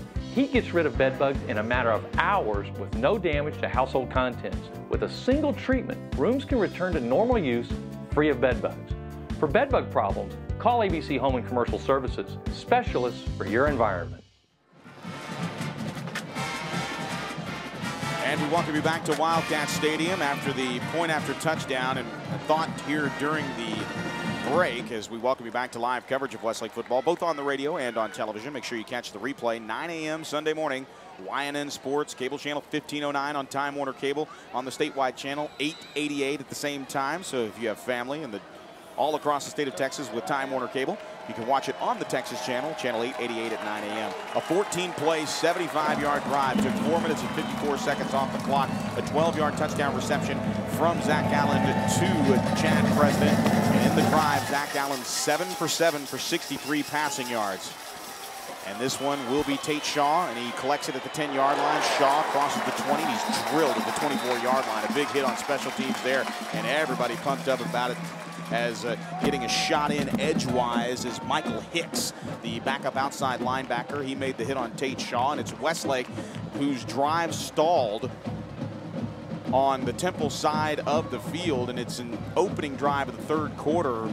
The first possession for Temple goes down the field in 14 plays, and really just a clock-sucking drive, if you will, from Temple, and a brilliant performance at that by not only Chad President with a couple of third down catches that extended the drives deep into Westlake territory, but 7 of 7. Zach Allen perfect on that drive, but the point after touchdown's no good. 35-34, Westlake with the 1-point lead. Zone read, and Slaughter gets to the outside. 25-30, bounces it outside the numbers at the 35-yard line before he's knocked out of bounds at the 34. A huge pickup of 9 yards on the first play, and Ben Slaughter is showing here late in the game that he can get to the outside on this worn-down defense. Yeah, Ben Slaughter really shows the speed, and a nice block there on the outside. I believe that was Keith Carter, and really sprung Slaughter for a big gain, and now brings up a second down and short, which is definitely what you want to get into, and it's what Westlake did last week against Cedar Park, and they're going to measure it. But yeah, right now the big board says it's a 10-yard gain and a first down, but now the measurement comes in, and it's inches away from moving the chains. So second down and 1, and the offensive coordinator, Jeff Rhodes, can really get into the playbook here and try to figure out stuff this as we wait for the chain gang to exit stage left, but it is very close to a first down, and like I said, inches. It'll be second down and 1. 2:08 to play here in the third quarter. Westlake with that 1-point lead, courtesy of the missed extra point, and certainly special teams plaguing. Let's go down to the sidelines at Abe Garcia. Abe? Joe, you alluded to Zach Allen going 7 for 7 on a drive. He also threw it to number 7 for the touchdown. And actually, Chad President actually came up lame a little bit, grabbing that hamstring, and check on him the rest of the game. Yeah, no doubt. And Abe Garcia down on the sidelines, getting a taste of the cheerleading squad, the Spirit Squad. For those that made the trip up I-35, this is the first of back-to-back road trips for the Chaparrals. We'll be live at A&M Consolidated Tigerland Stadium next week, and another big 5A matchup in the non-district schedule before returning home in 2 weeks to the likes of Cibolo Steel, Malcolm Brown's alma mater for the University of Texas. And Cibolo Steel, that is no foe to mess with down in San Antonio. Well, Tommy Armstrong. Yeah, that's true, Tommy Armstrong.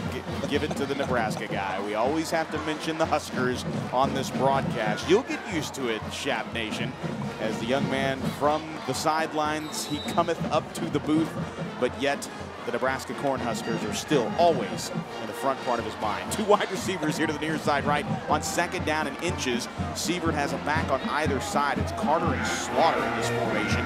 2 wide receivers to the near side right, 1 to the far side left. Quick snap, and the handoff will go to Carter. Carter's trying to make a move to the outside and cannot do it. Runs right down the line of scrimmage, and a big play defensively there by Anthony Padilla, the senior backup defensive end, coming right down the line of scrimmage and making the initial hit on to Keith Carter, and Carter going backwards on a yard. It sets up third down and a long 2. Yeah, on second down and inches, they chose to give it to Carter there, going a sweep to the outside with Ben Slaughter, the speedier of the 2 backs, and lead blocking, and Carter got taken down for a loss. A big play there by the Temple defense. Elliott, the slot left, box split out wide to the left with Harrison Lyons here to the near side right on third down and 3. Officially a loss of 2. It's a quarterback keeper. Jordan Sievert picks up a block. He has first down yardage out to the 35, pushes it outside the left hash mark to the 40, out to the 41-yard line, and he's knocked down at the 42-yard line. So once again, the feet of Jordan Sievert. We mentioned in the first drive how crisp the timing was with his throws. Now his feet move the chains yet again on third down for Westlake. Yeah, he's just such a tough guy to bring down at 6'4", 218. And you just see guys arm tackling for Temple, and they may be getting a little tired, I don't know, but for whatever reason, trying to arm tackle the 6'4", 218 Sievert is not going to work. It'll be first down and 10 officially from the Chaparral 43-yard line. And a little juggled snap there. Sievert back to pass, has time and plenty of it. He lofts it up for Harrison Lyons, who almost pulls in the ball. Wow, Harrison Lyons mistimed his jump and almost came down with the football. And just for really, in all intensive purposes, Harrison Lyons knew that he had an opportunity to catch that ball, so he wound up finishing the play, even though the ball danced away from him. He went over and picked it up, but he's jogging to the sidelines now. We get a taste of the replay here, and Harrison Lyons almost making just a leaping grab. On second down and 10 after the incompletion. Play action rolling here to the near side. Here comes the blitz, and firing across the middle is Sievert, and it's complete to Brandon Box right at the first down marker. It is a 10-yard gain, and Box, along with the throw from Sievert, pick up the first down and move the chains for Westlake into Temple territory at the 46-yard line. Big play there by Sievert. Good throw on the run, roll out to the right. Nice throw on the crossing route, and Westlake's had some success on those shorter throws tonight. And right now, Westlake needs to go down and respond to that Temple drive. Up one with third quarter almost ending.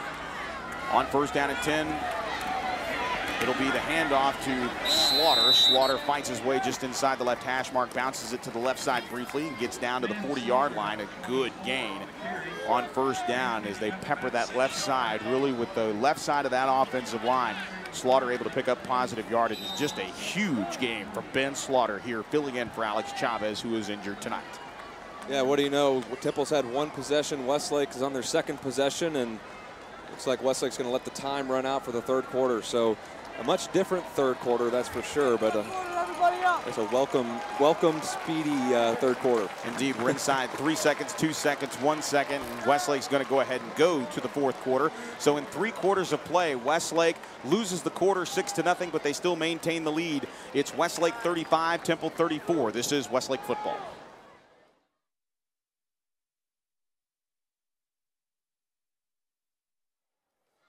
For 102 years, the Coverts have set the standard for car dealers in Central Texas. Hi, I'm Jenny Covert, and your parents, grandparents, and even some of your great-grandparents have shopped with my family.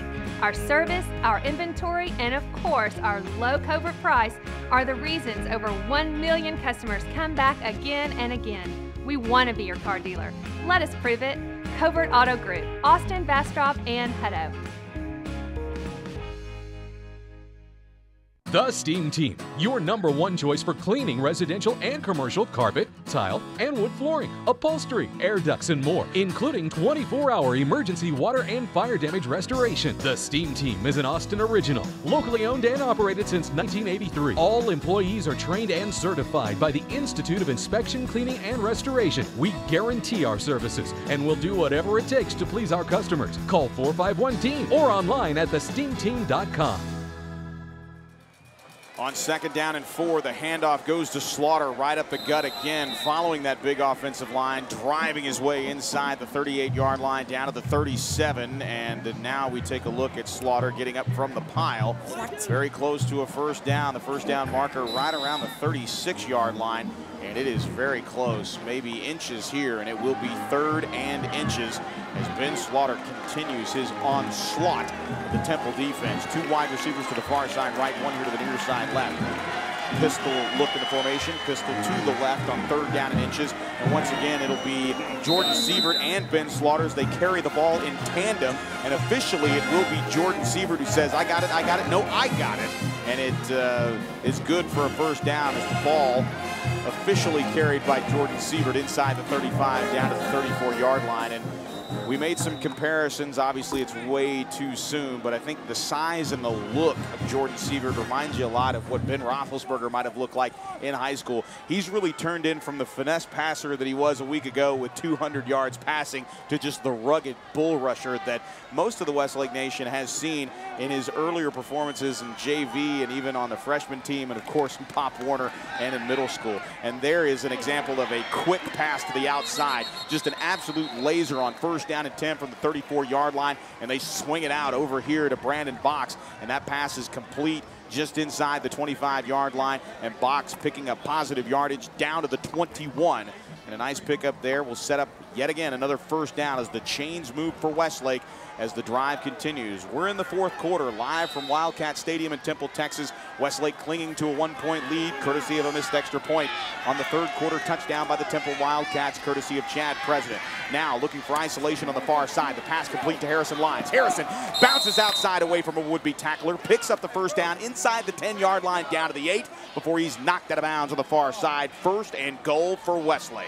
I mean, how many plays did we see like that in the first half? Not many. That was a perfectly timed play, a perfectly thrown ball right here to Harrison Lyons. You see it right there coming out of the break, and Harrison Lyons shows his ability to throw the stiff arm and get yards after the catch. A great play there for the Westlake offense as now they're inside the 10-yard line. And it's Javante Langram that really made a touchdown saving tackle there on first and goal from the 8 as Lyons had nobody in front of him, and it really took the push finally from Langram to get him out of bounds. First and goal from the 8-yard line, a back on either side of Jordan Sievert. He'll take it himself. Jordan at the 5, gets down to the 4 and pushes that 6'4" frame down to the 4-yard line. So a pickup of 3.5 yards officially as the ball will be marked just inside the 5-yard line. Let's go down to the sidelines at Abe Garcia. Thanks, Joe. Very efficient drive here by Westlake here. Trying to take the lead, going up by 7 or 8 points here. Very important for them to get a lead going into the break. Temple's got a good chance to come back and tie the game. And they got a stacked receiver core here with box lined up tight along the formation just outside the right tackle. Sean Rawlings in the backfield as well with Russell Pape in there as well. Just a jumbo set in the backfield. Rawlings acting as the quarterback in the wild shaft, and a bootleg. Rawlings hit as he is thrown, elevating and almost making the catch in the back of the end zone for the Westlake Chaparrals. As we get a look at it on the far sideline, just an excellent effort by Rawlings.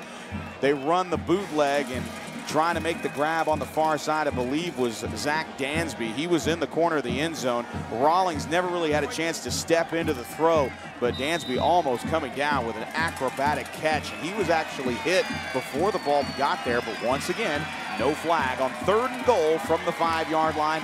Inside 10 minutes to play in the ball game. Westlake with a 1-point lead in striking distance on third and goal. Rawlings in at quarterback. The wild shaft as they load it up. Slaughter goes in motion. Rawlings will keep it at the 5. Rawlings diving for the goal line. Did he get in? He is short, just shy of the goal line. His knee along with the ball right there. And right now, my broadcast partner, John Nidell, you're setting the tone here. You know your defense is rested on the sidelines, ready to take over should this snap not go your way. But we're not kicking field goals here. No. We're scoring touchdowns. Yeah, if this were a defensive, an SEC type game, you might kick a field goal. But in a high-scoring game like this, you cannot afford to let this ball go back to Temple with a 4-point lead. So you want to punch this in the end zone right here. Fourth down and goal from the 1-yard line. Rawlings with the wild shaft dives into the end zone. Touchdown, Westlake. Touchdown, Sean Rawlings, and 3 straight wild shaft snaps inside the 5-yard line. And finally, Westlake on 4th down, crossing Pater. Touchdown, Westlake. Touchdown, Sean Rawlings. Yeah, Rawlings fortunate there. There was no defender where he was trying to run the football, because once again, another low snap, which delayed that play's development just a little bit. But there was a hole on the right side, and he was able to find the end zone. The snap down, the kick up out of the hold of Rawlings, and it's good for Michael Barton, who remains perfect on extra points. And Westlake takes the lead once again. It's an 8-point lead. Westlake 42, Temple 34. This is Westlake football. At the Vince Young Steakhouse, we take pride that we are 100% locally owned and operated. Every recipe and dish is prepared from scratch with seasonal and local ingredients, ensuring great taste and consistent quality. So whether you're wanting a fine dining experience for 2 or a private dining room for 20, the Vince Young Steakhouse is the perfect place for your next night out. Conveniently located in the heart of downtown at 3rd and San Jacinto. Call 45-STEAK for reservations or visit us online at vinceyoungsteakhouse.com. Vince Young Steakhouse, different from the herd.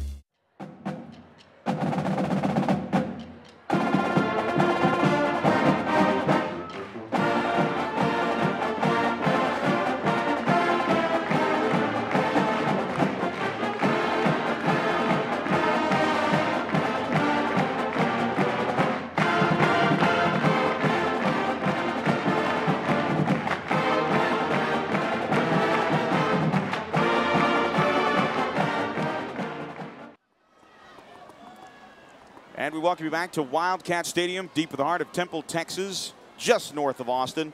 The Salon at the Domain scoring drives, 14 plays, 76 yards, took 5 minutes and 5 seconds off the clock, capped by Sean Rollins' 1-yard touchdown run, his second rushing touchdown of the night, and his second touchdown of his career. Point after touchdown good for Barden, and is Westlake leading Temple 42-34 here on the road in Game 2, Week 1 of Texas high school football. And getting an opportunity to kick things off here for the Westlake Chaparrals is the backup kicker. Actually, check that. It was Michael Barden. I thought I saw number 3 down there on the sidelines. It was like, Noah Thompson is kicking off? I don't think so. That's Noah Thompson jogging off the field. But it's a touchback nonetheless, and Temple will start from its own 25-yard line and drive left to right on a radio dial, right to left on your television screen. And just reminding everybody, if you're wondering why scrimmaging from the 25-yard line seems a little bit in vogue, if you will, well, that's the new rule, apparently, in high school football. On touchbacks, you'll scrimmage from the 25-yard line.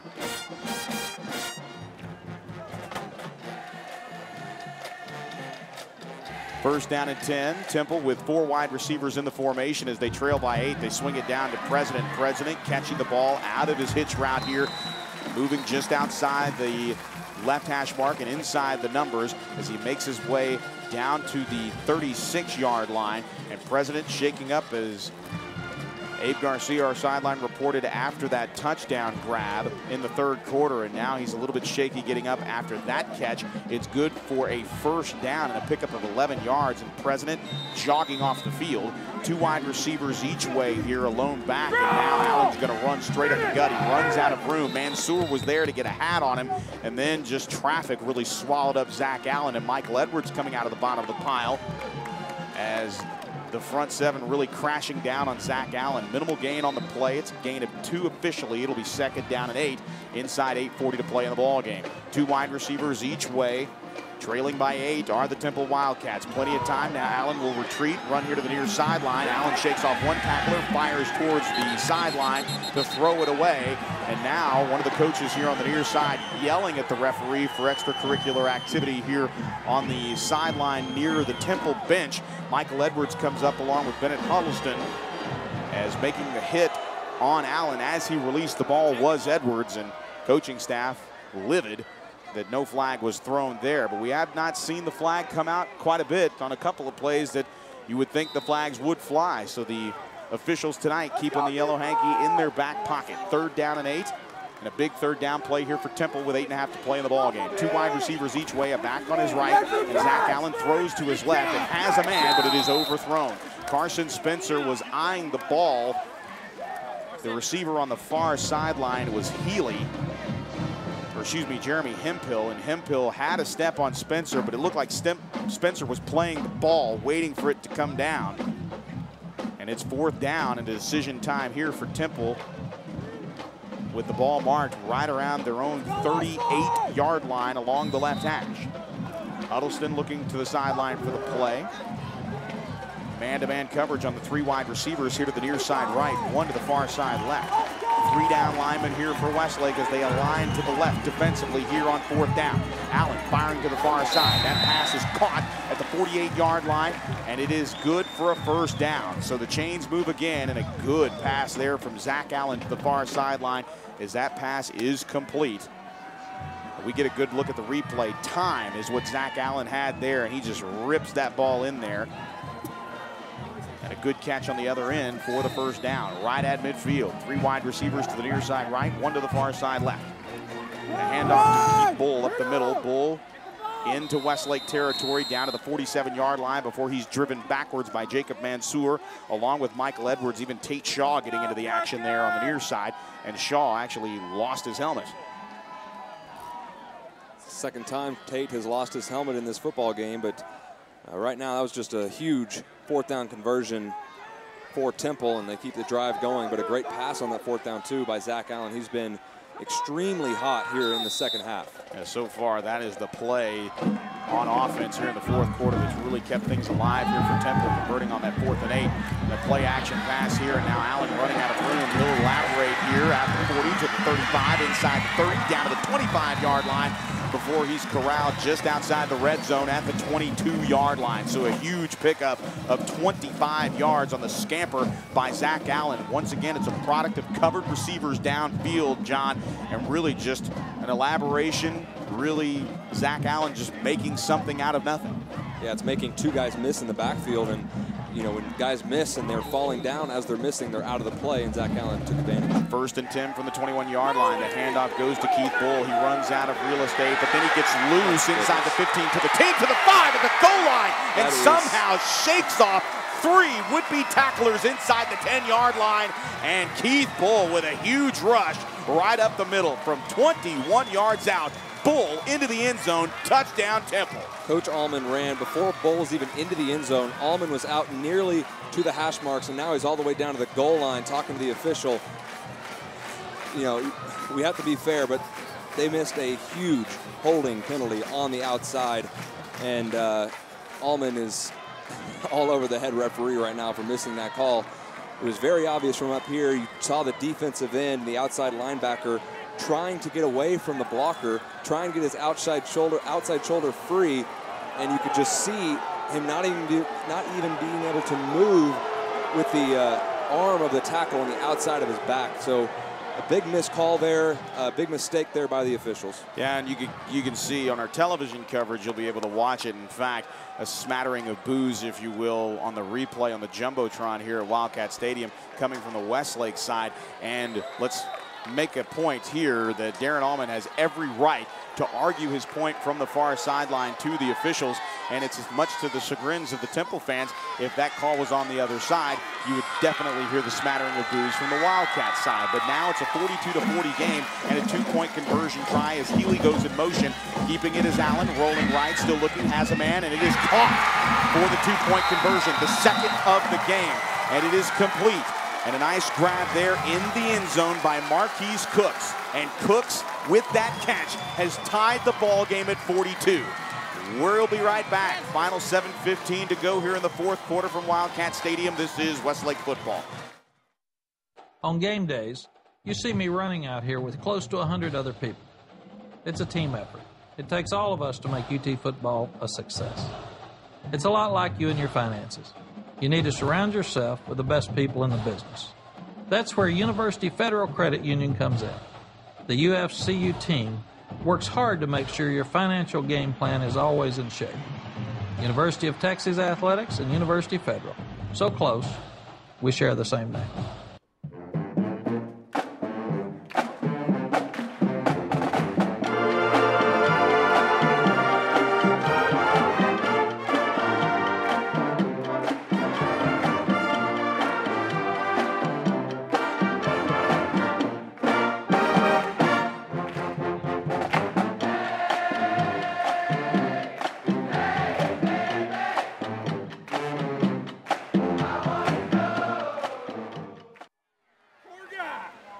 Welcome you back to Temple, Texas, Wildcat Stadium, the home of the Temple Wildcats. And with an 8-play, 75-yard drive that took 1 minute and 55 seconds off the 4th quarter clock, a 21-yard touchdown run by Keith Bull. And for Bull, that is his first rushing touchdown of the season.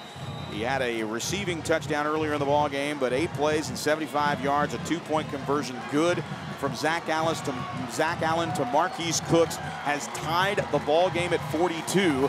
Some discrepancy and some disagreement down on the Westlake sideline with what appeared to be an obvious hold, but that was not called. The touchdown would stand, and now Westlake with a tie ball game, and it's Tate Shaw out of the gun. Tate Shaw to the 20, to the 30, out to the 35-yard line as he angles just outside the left hash mark to the numbers, and he's dropped at the 35-yard line. So a sizable pickup there by Tate Shaw, and they've really found something there in Tate Shaw and his ability to return kicks.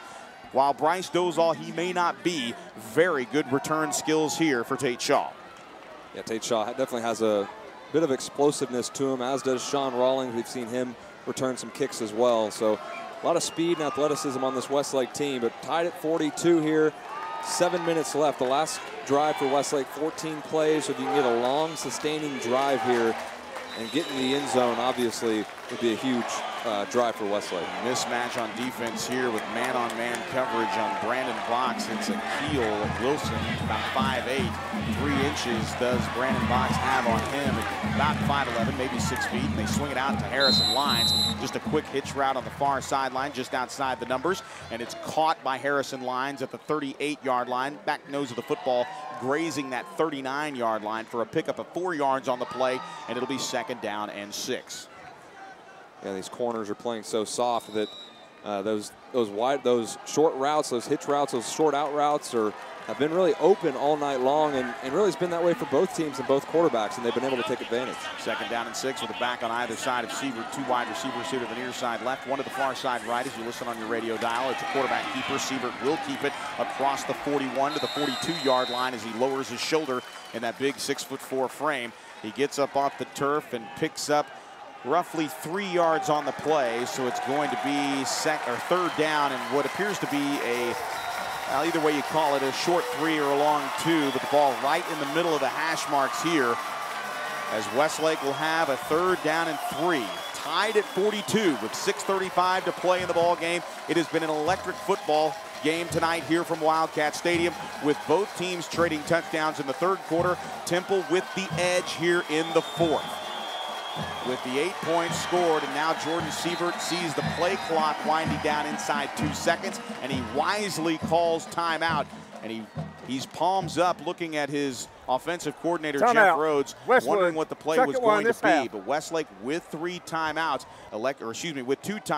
elects to take one here with 6:18 to play, making sure this 3rd down play is exactly what they want. So a good heads-up play by Jordan Sievert. Yeah, absolutely. I mean, the last thing you want to do is either hurry and run a bad play or take a 5-yard penalty on a delay of game. So a good timeout there.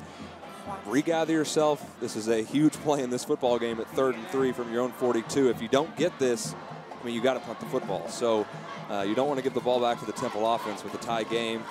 Take the timeout, regroup, and hopefully come out with a good play here on 3rd and 3. Yeah, and with 1 in the books, you know that you're going to have an opportunity here if you can extend the drive.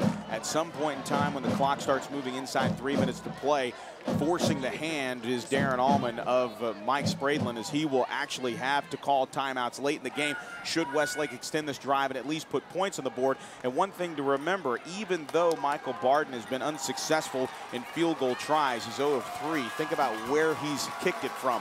Tonight from the 50 yards out, another from 42. He's had the leg, he's just been kicking with the wind at his back. With Westlake moving with the wind in its face, it changes the dynamic of his kicks and might give him actually a better opportunity to make good on a field goal try if Westlake's able to drive down inside the Temple zone. But right now, the ball's still in Westlake territory at the 42-yard line. Man-on-man coverage here to the near side left, and now Jordan on 3rd and 3. Going for man-on-man coverage to Harrison Lyons, and that ball is incomplete. Good coverage downfield. You can't take anything away from Kenny Green as he was step for step. And a beautiful job defensively there by Temple as he was with Harrison Lyons the entire way. Just a go route for Harrison, and it is just overthrown. And it's actually, I mentioned it was Kenny Green. It was actually on the other side. It was Chase Truelove with the coverage there. And now Westlake trying to decide what they want to do on 4th down and 3. Now keep in mind that in this power spread formation, we've seen Tanner Price do it, we've seen Lewis Gilbo and Blake Box do it, and we've also seen Jordan Sievert do it, the pooch punt, to try to roll over possession. Offside, right now, no receiver back penalty. deep. Repeat, 3rd down. And it looks like there's a flag down, but we don't see it. Excuse me, 1st down. What number? And it looks like the call is going to be against Temple. And that's 5 yards. It's 5 yards. It's going to be a good enough for a 1st down. And right now, a little bit of confusion. I never saw a flag come into play. Let's go down to the sidelines and Abe Garcia. Abe, where did the flag come from? Actually, it landed right in front of Coach Allman. Temple jumped offside, giving Westlake a 1st down. So what looks like a missed call from earlier in the game on a punt on 3rd down and on 4th down and short that should have given Westlake the ball. Now this mystery offsides penalty, and not too sure who moved first, and I'm not sure if it's going to be an offsides or maybe even a neutral zone infraction. That might actually have been what it was. Well, and never saw the flag go up in the air, John. Yeah, and they've been playing off. The corners have been playing off all game, and right there I was curious to see on 3rd and 3 what Temple was going to do, and they came in really tight press coverage on that 3rd and 3, and I don't know if one of the cornerbacks just didn't look to the sideline and may have lined up offsides on the edge. So a huge break in a pistol formation here with Sievert in the backfield as a pistol left and now a receiver each way. The handoff is going to go to Slaughter. Slaughter into Temple territory with a tough run, and his forward progress halted at the 47-yard line, and now Darren Allman is just outside of his mind. He is coming all the way to inside the 50-yard line on his sideline. He walks all the way out to the referee to air his opinion on some extracurricular activity that he believes is still going on, but no flags fly. And once again, the head coach of the Westlake Chaparrals, we've seen him visibly angry here in the 4th quarter on some no calls by this officiating staff, in his opinion. I think he might be upset that they whistled the play dead more than anything. 2nd down and 4 here after the gain of 6. Now moving from the right side of the formation to the left side of the formation is the halfback, actually Zach Dansby, the tight end. The handoff will stay with Sievert, and Sievert just trying to pull that rock back in on the zone read, bounces it outside the right hash mark, inside the 40, down to the 39-yard line, a pickup inside the 40 down to the 39, and it's a 8-yard run, and it's a 1st down for Westlake. The clock stops momentarily at 5:17 to play, and just a huge run there by Jordan Sievert. Yeah, great read there by Jordan Sievert. He read the linebackers, Darren Countess, and he went inside to cover the running back, and Sievert just pulled it and had wide open room. But right here, you know, the officials need to be careful here because they're starting to lose control of this football game a little bit, and as great as this game's been, the last thing you want to do is see this game come down to the officials. A receiver each way with a tight end Dansby here to the near side, and wrapped up is Slaughter as he went left side at the 40-yard line, able to get back to the original line of scrimmage. No gain on the left side of that defense, and really charging in on that left side was Derek Mathis. We got a good look at Derek Mathis as the play went the opposite direction, and his defensive tackle teammate Healy really cleaning up the rest of that play as he got through. The big 280-pound man dropping Slaughter like a bad habit at the 39-yard line. So it'll be 2nd down and 10. No gain officially on the play. We're tied at 42. A receiver each way, pistol to the left, play action going to the right side, and that pass is caught right at the 29-yard line. A good catch on the far side by Harrison Lyons. And folks, Patrick Elliott and Brandon Box might get top billing, but Harrison Lyons turning in a huge game here for Jordan Sievert. Definitely a favorite target for number 6.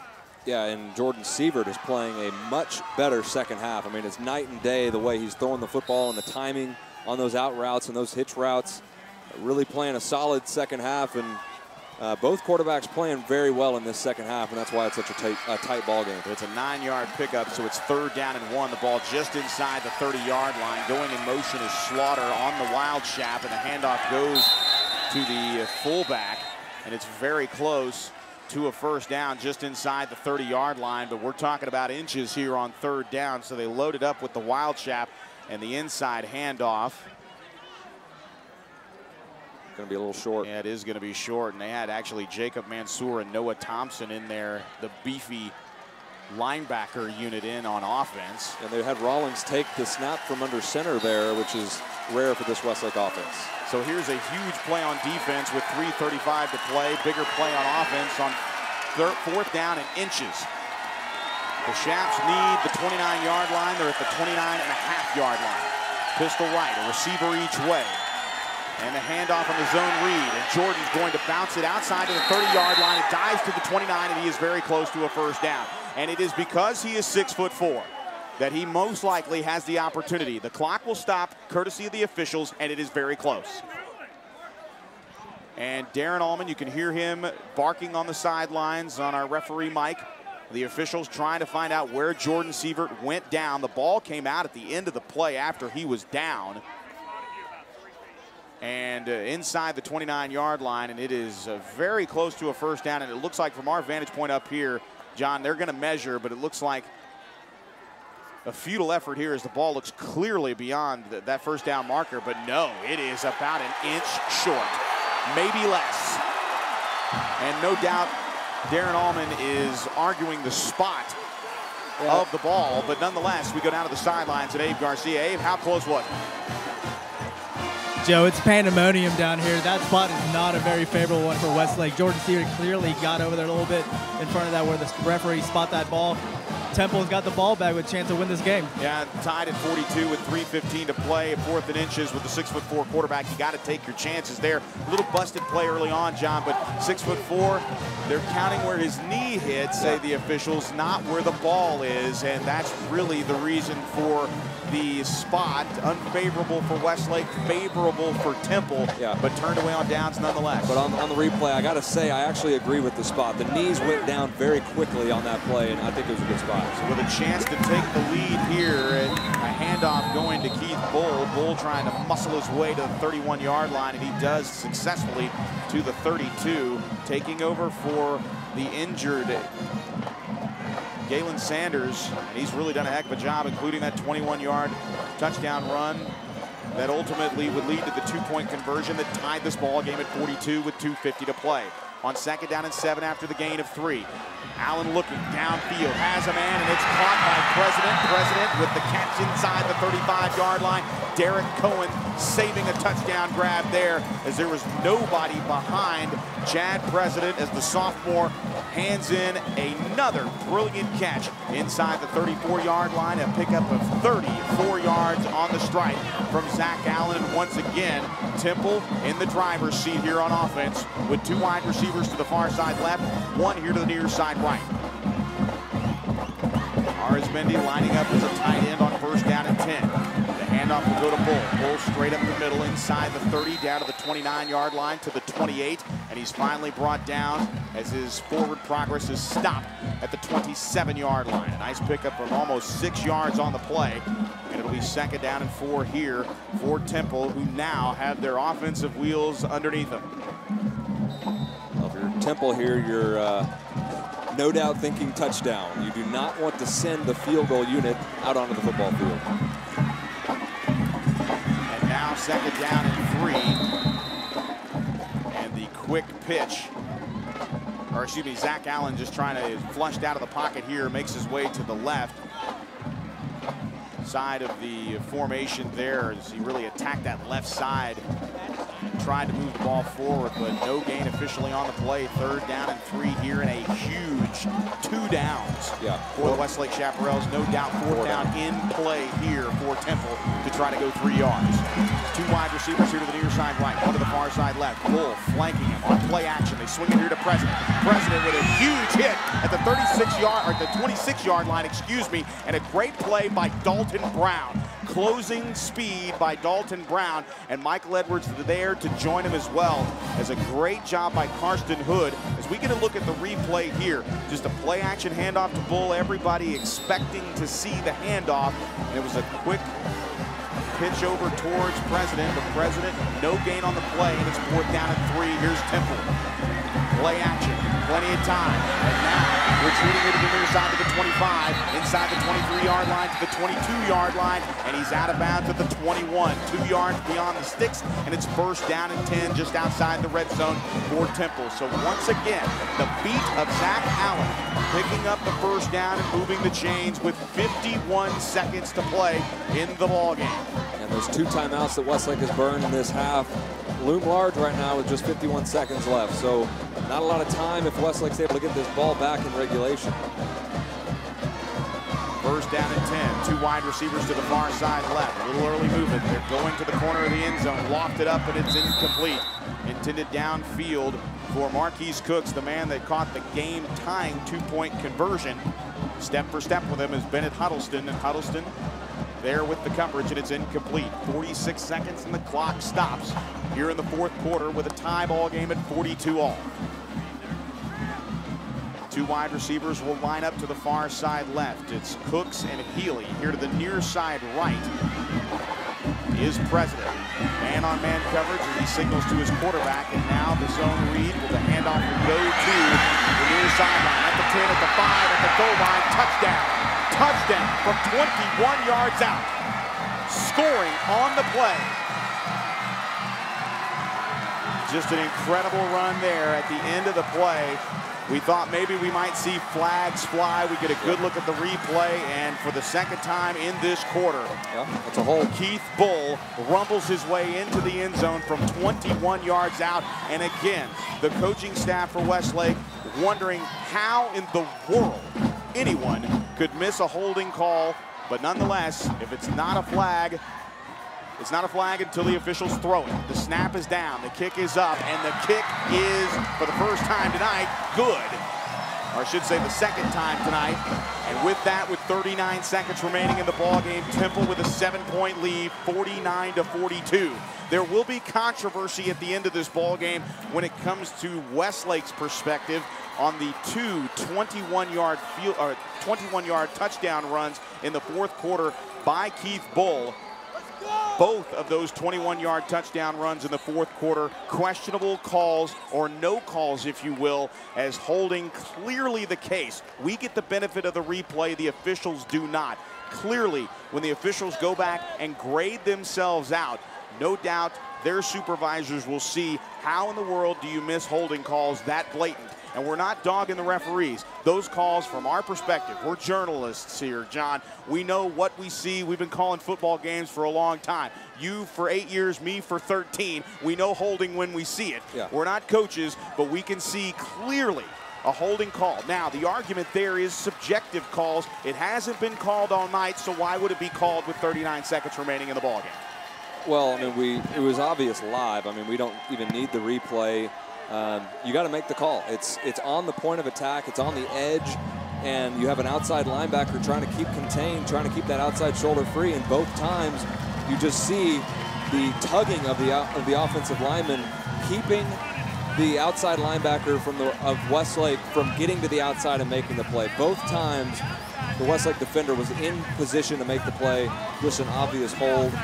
Missed call by the officials, but you'd rather have it happen in your second game of the year, like what happened in New Braunfels last year, rather that than district play against Lake Travis, or even worse in the playoffs.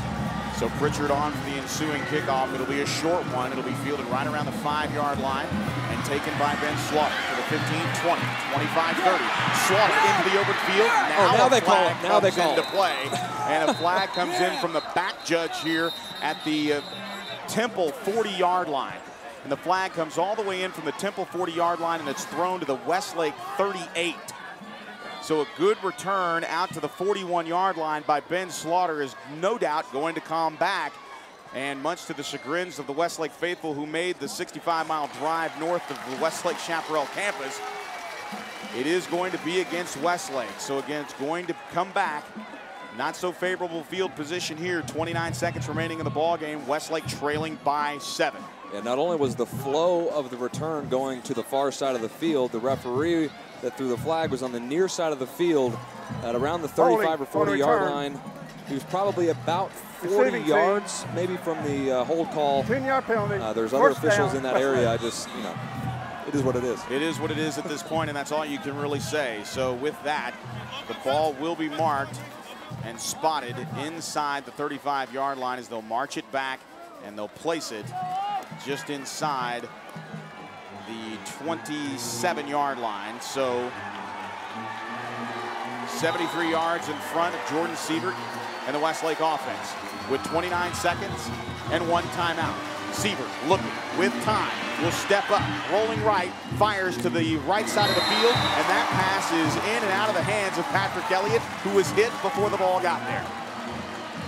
The coverage there defensively by Javante Langram, who clearly hit Patrick Elliott before the ball got into Elliott's vicinity. And we get a look at the replay here for the radio audience listening on the Chap app, including some of our fans in Mississippi, and we slow it down, and a bang-bang play there, but it looked like Langram might have gotten there a little bit early, but nonetheless, Siebert on second down, trying to keep the play alive, fires to the near sideline, and that pass is incomplete. 3rd down and 10 as Box made the catch, but it was out of bounds in front of the Temple bench. Yeah, Temple's just playing good defense right now. They're playing safe, as they should be. With 14 seconds, Westlake really can't afford to take any short routes. They're going to be open those 10-yard routes toward the sideline, but Westlake really needs to throw the ball down the field. 14 seconds on 3rd down and 10. Back to pass is Seaver. Fires over the middle of the field, and that pass is caught by Patrick Elliott. Elliott at the 45-yard line goes down, and now Westlake will call a timeout with 6 seconds to play in the ballgame. Now the question is, does Jordan Sievert have a 60-yard arm into the wind? Well, it's definitely going to be a Hail Mary situation here, but you almost think, you know, as soft as they're going to be playing on the outside, you almost think because you're so much on the fringe of a Hail Mary pass that you take just a 5-yard quick throw to the sideline, pick up quick 5 yards. That will take 3 or 4 seconds, and that way you at least know you can get the ball to the end zone on a Hail Mary. But we'll see what Westlake does here.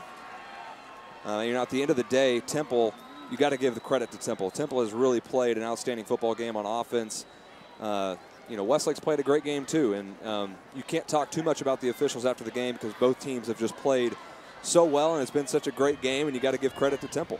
And it's not really the difference in the ball game. It's just the calls made at inopportune times if you're a fan of Westlake. If you're a fan of Temple, no calls made at the right time. And certainly if you wonder if those calls are actually made, what difference in the ball game it would actually make. But we can quantify that. The hold actually happened, or the non-calls actually happened on touchdown runs of 25 and 21 yards by Keith Bull. Nonetheless, he still had to stay on his feet. He still had to make his way through the secondary. He still had to get in the end zone. So the effort is there, so you can't discount it, but one has to think about it. What if those holding calls were made? Final play of the ball game. 3 wide receivers to the far side right, 1 here to the near side left on 1st down and 10. And now here comes the sack. It's pitched up in the air. The ball is on the turf, and it will be collected by Westlake, and that will do it. The Temple Wildcats of 8-5A keep their record spotless in non-district play as they knock off Westlake 49-42 to keep their record at 2-0. They scored 2 fourth-quarter touchdowns, courtesy of Keith Bull. One from 25 yards out, the other from 21 yards out. And Westlake fades into the Central Texas night with a loss here in Temple at Wildcat Stadium, 49-42. We'll have a quick post-game show as this game has seemingly gone on forever. It is 10:45 local time here, and we have been treated to a beauty of a football game, one that changed hands several times. At one point, Westlake trailed 20-7. They roared back with 21 unanswered points. They led at halftime 35-28. They sputtered in the 3rd quarter with no touchdowns scored. Temple would put 1 touchdown on the board, 2 touchdowns to Westlake's 1 in the 4th quarter.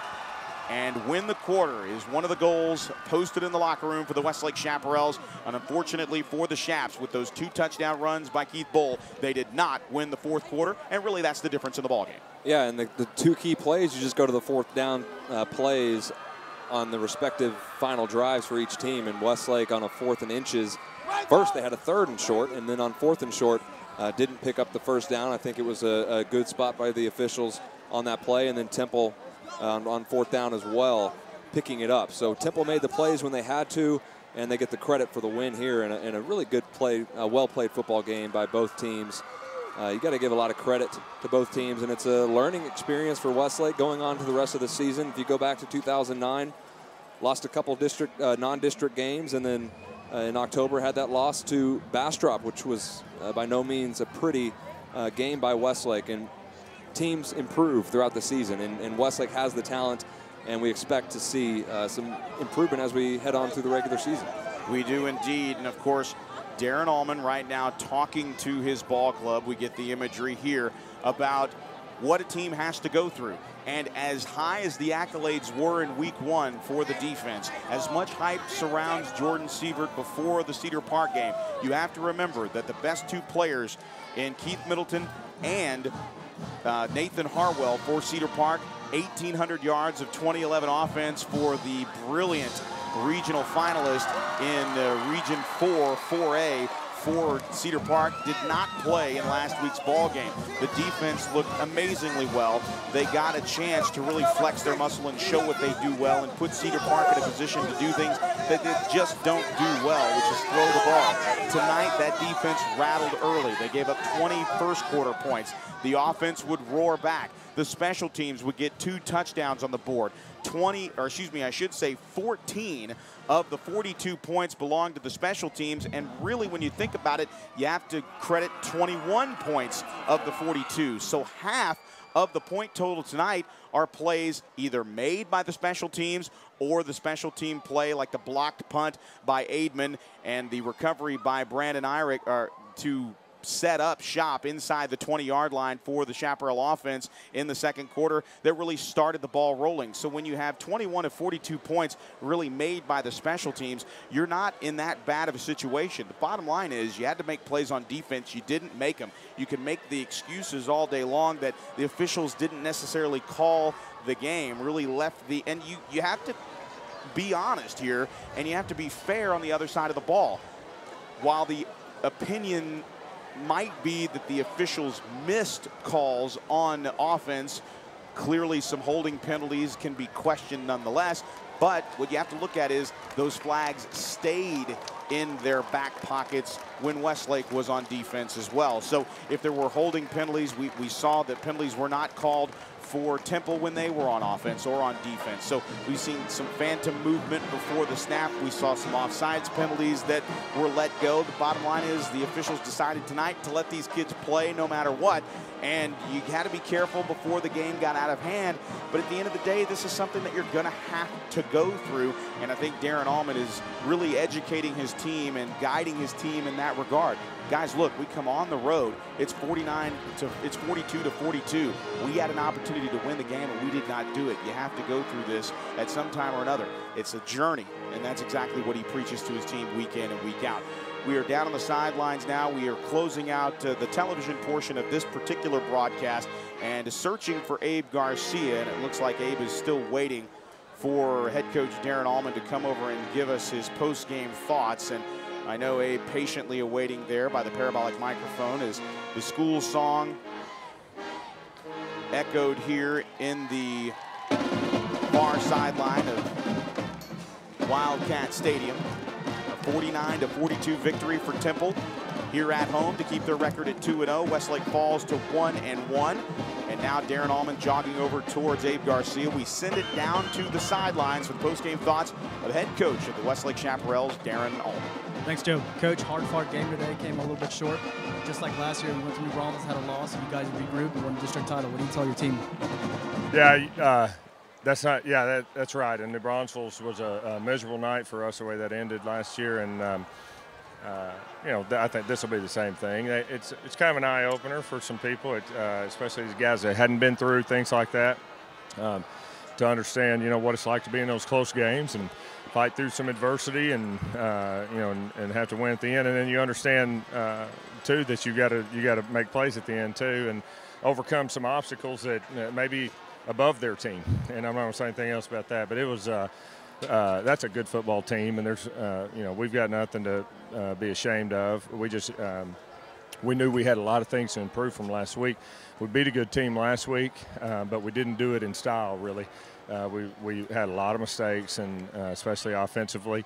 We've made some progress there. We got a little better offensively, and defensively we got exposed a little bit to a big offensive line and some speed and a great scheme. They're very well coached, and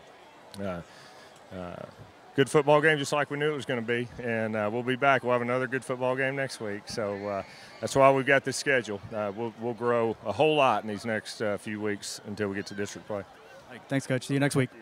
Joe. Thank you very much, Abe Garcia down the field with, yes, a disheartened Darren Allman and, of course, a dejected Westlake varsity football team. John, as we welcome everybody back into the UFCU broadcast booth, one thing to keep in mind, though, this is the journey like we spoke about earlier, and the New Braunfels game from a year ago, questionable at the end, controversial to say the least, but controversy is part of football, and that's exactly what Darren Allman meant at the end of his comments there, is that this is what it's about. You've got to get your nose bloody, and tonight the Chaps, with everything they did well last week, they definitely had improvements to make, but as Coach said, you really have to get your nose bloodied to really know and understand what the season is going to be like, especially with this grind of a non-district schedule, John. Yeah, and I like what Coach Allman had to say. You know, he didn't make excuses. He said that, you know, our players are going to learn from tonight what it takes to win a football game. And, you know, a loss is a loss, but you're going to learn things from this football game that are going to help you later on in the season. And hopefully later on in the season we can point to this game and say, you know, that made this Westlake team a tougher football team. Indeed. Well, we welcome all of you to enjoy our radio coverage. Obviously, that continues live, and we thank all of you for watching our television coverage. Again, a replay broadcast on Sunday morning on YNN Sports. That's cable channel 1509 on Time Warner Cable in the HD tier, and of course on channel 888 Sunday mornings at 9 a.m. statewide on the Texas channel. Thanks to all the good folks at ChapTV who made this broadcast possible, and of course for Abe Garcia and for John Nidell, our statistician Brian Ferguson, and all the good folks at KLGO Radio that made this broadcast happen as well. That's it for the television broadcast. Again, your final score from Wildcat Stadium in Temple, Texas. Westlake falls to Temple 49-42. Next week, a road trip to Tigerland and A&M Consolidated in College Station. We'll see you then. Again, your final score, Westlake falls to Temple 49-42. This is Westlake football.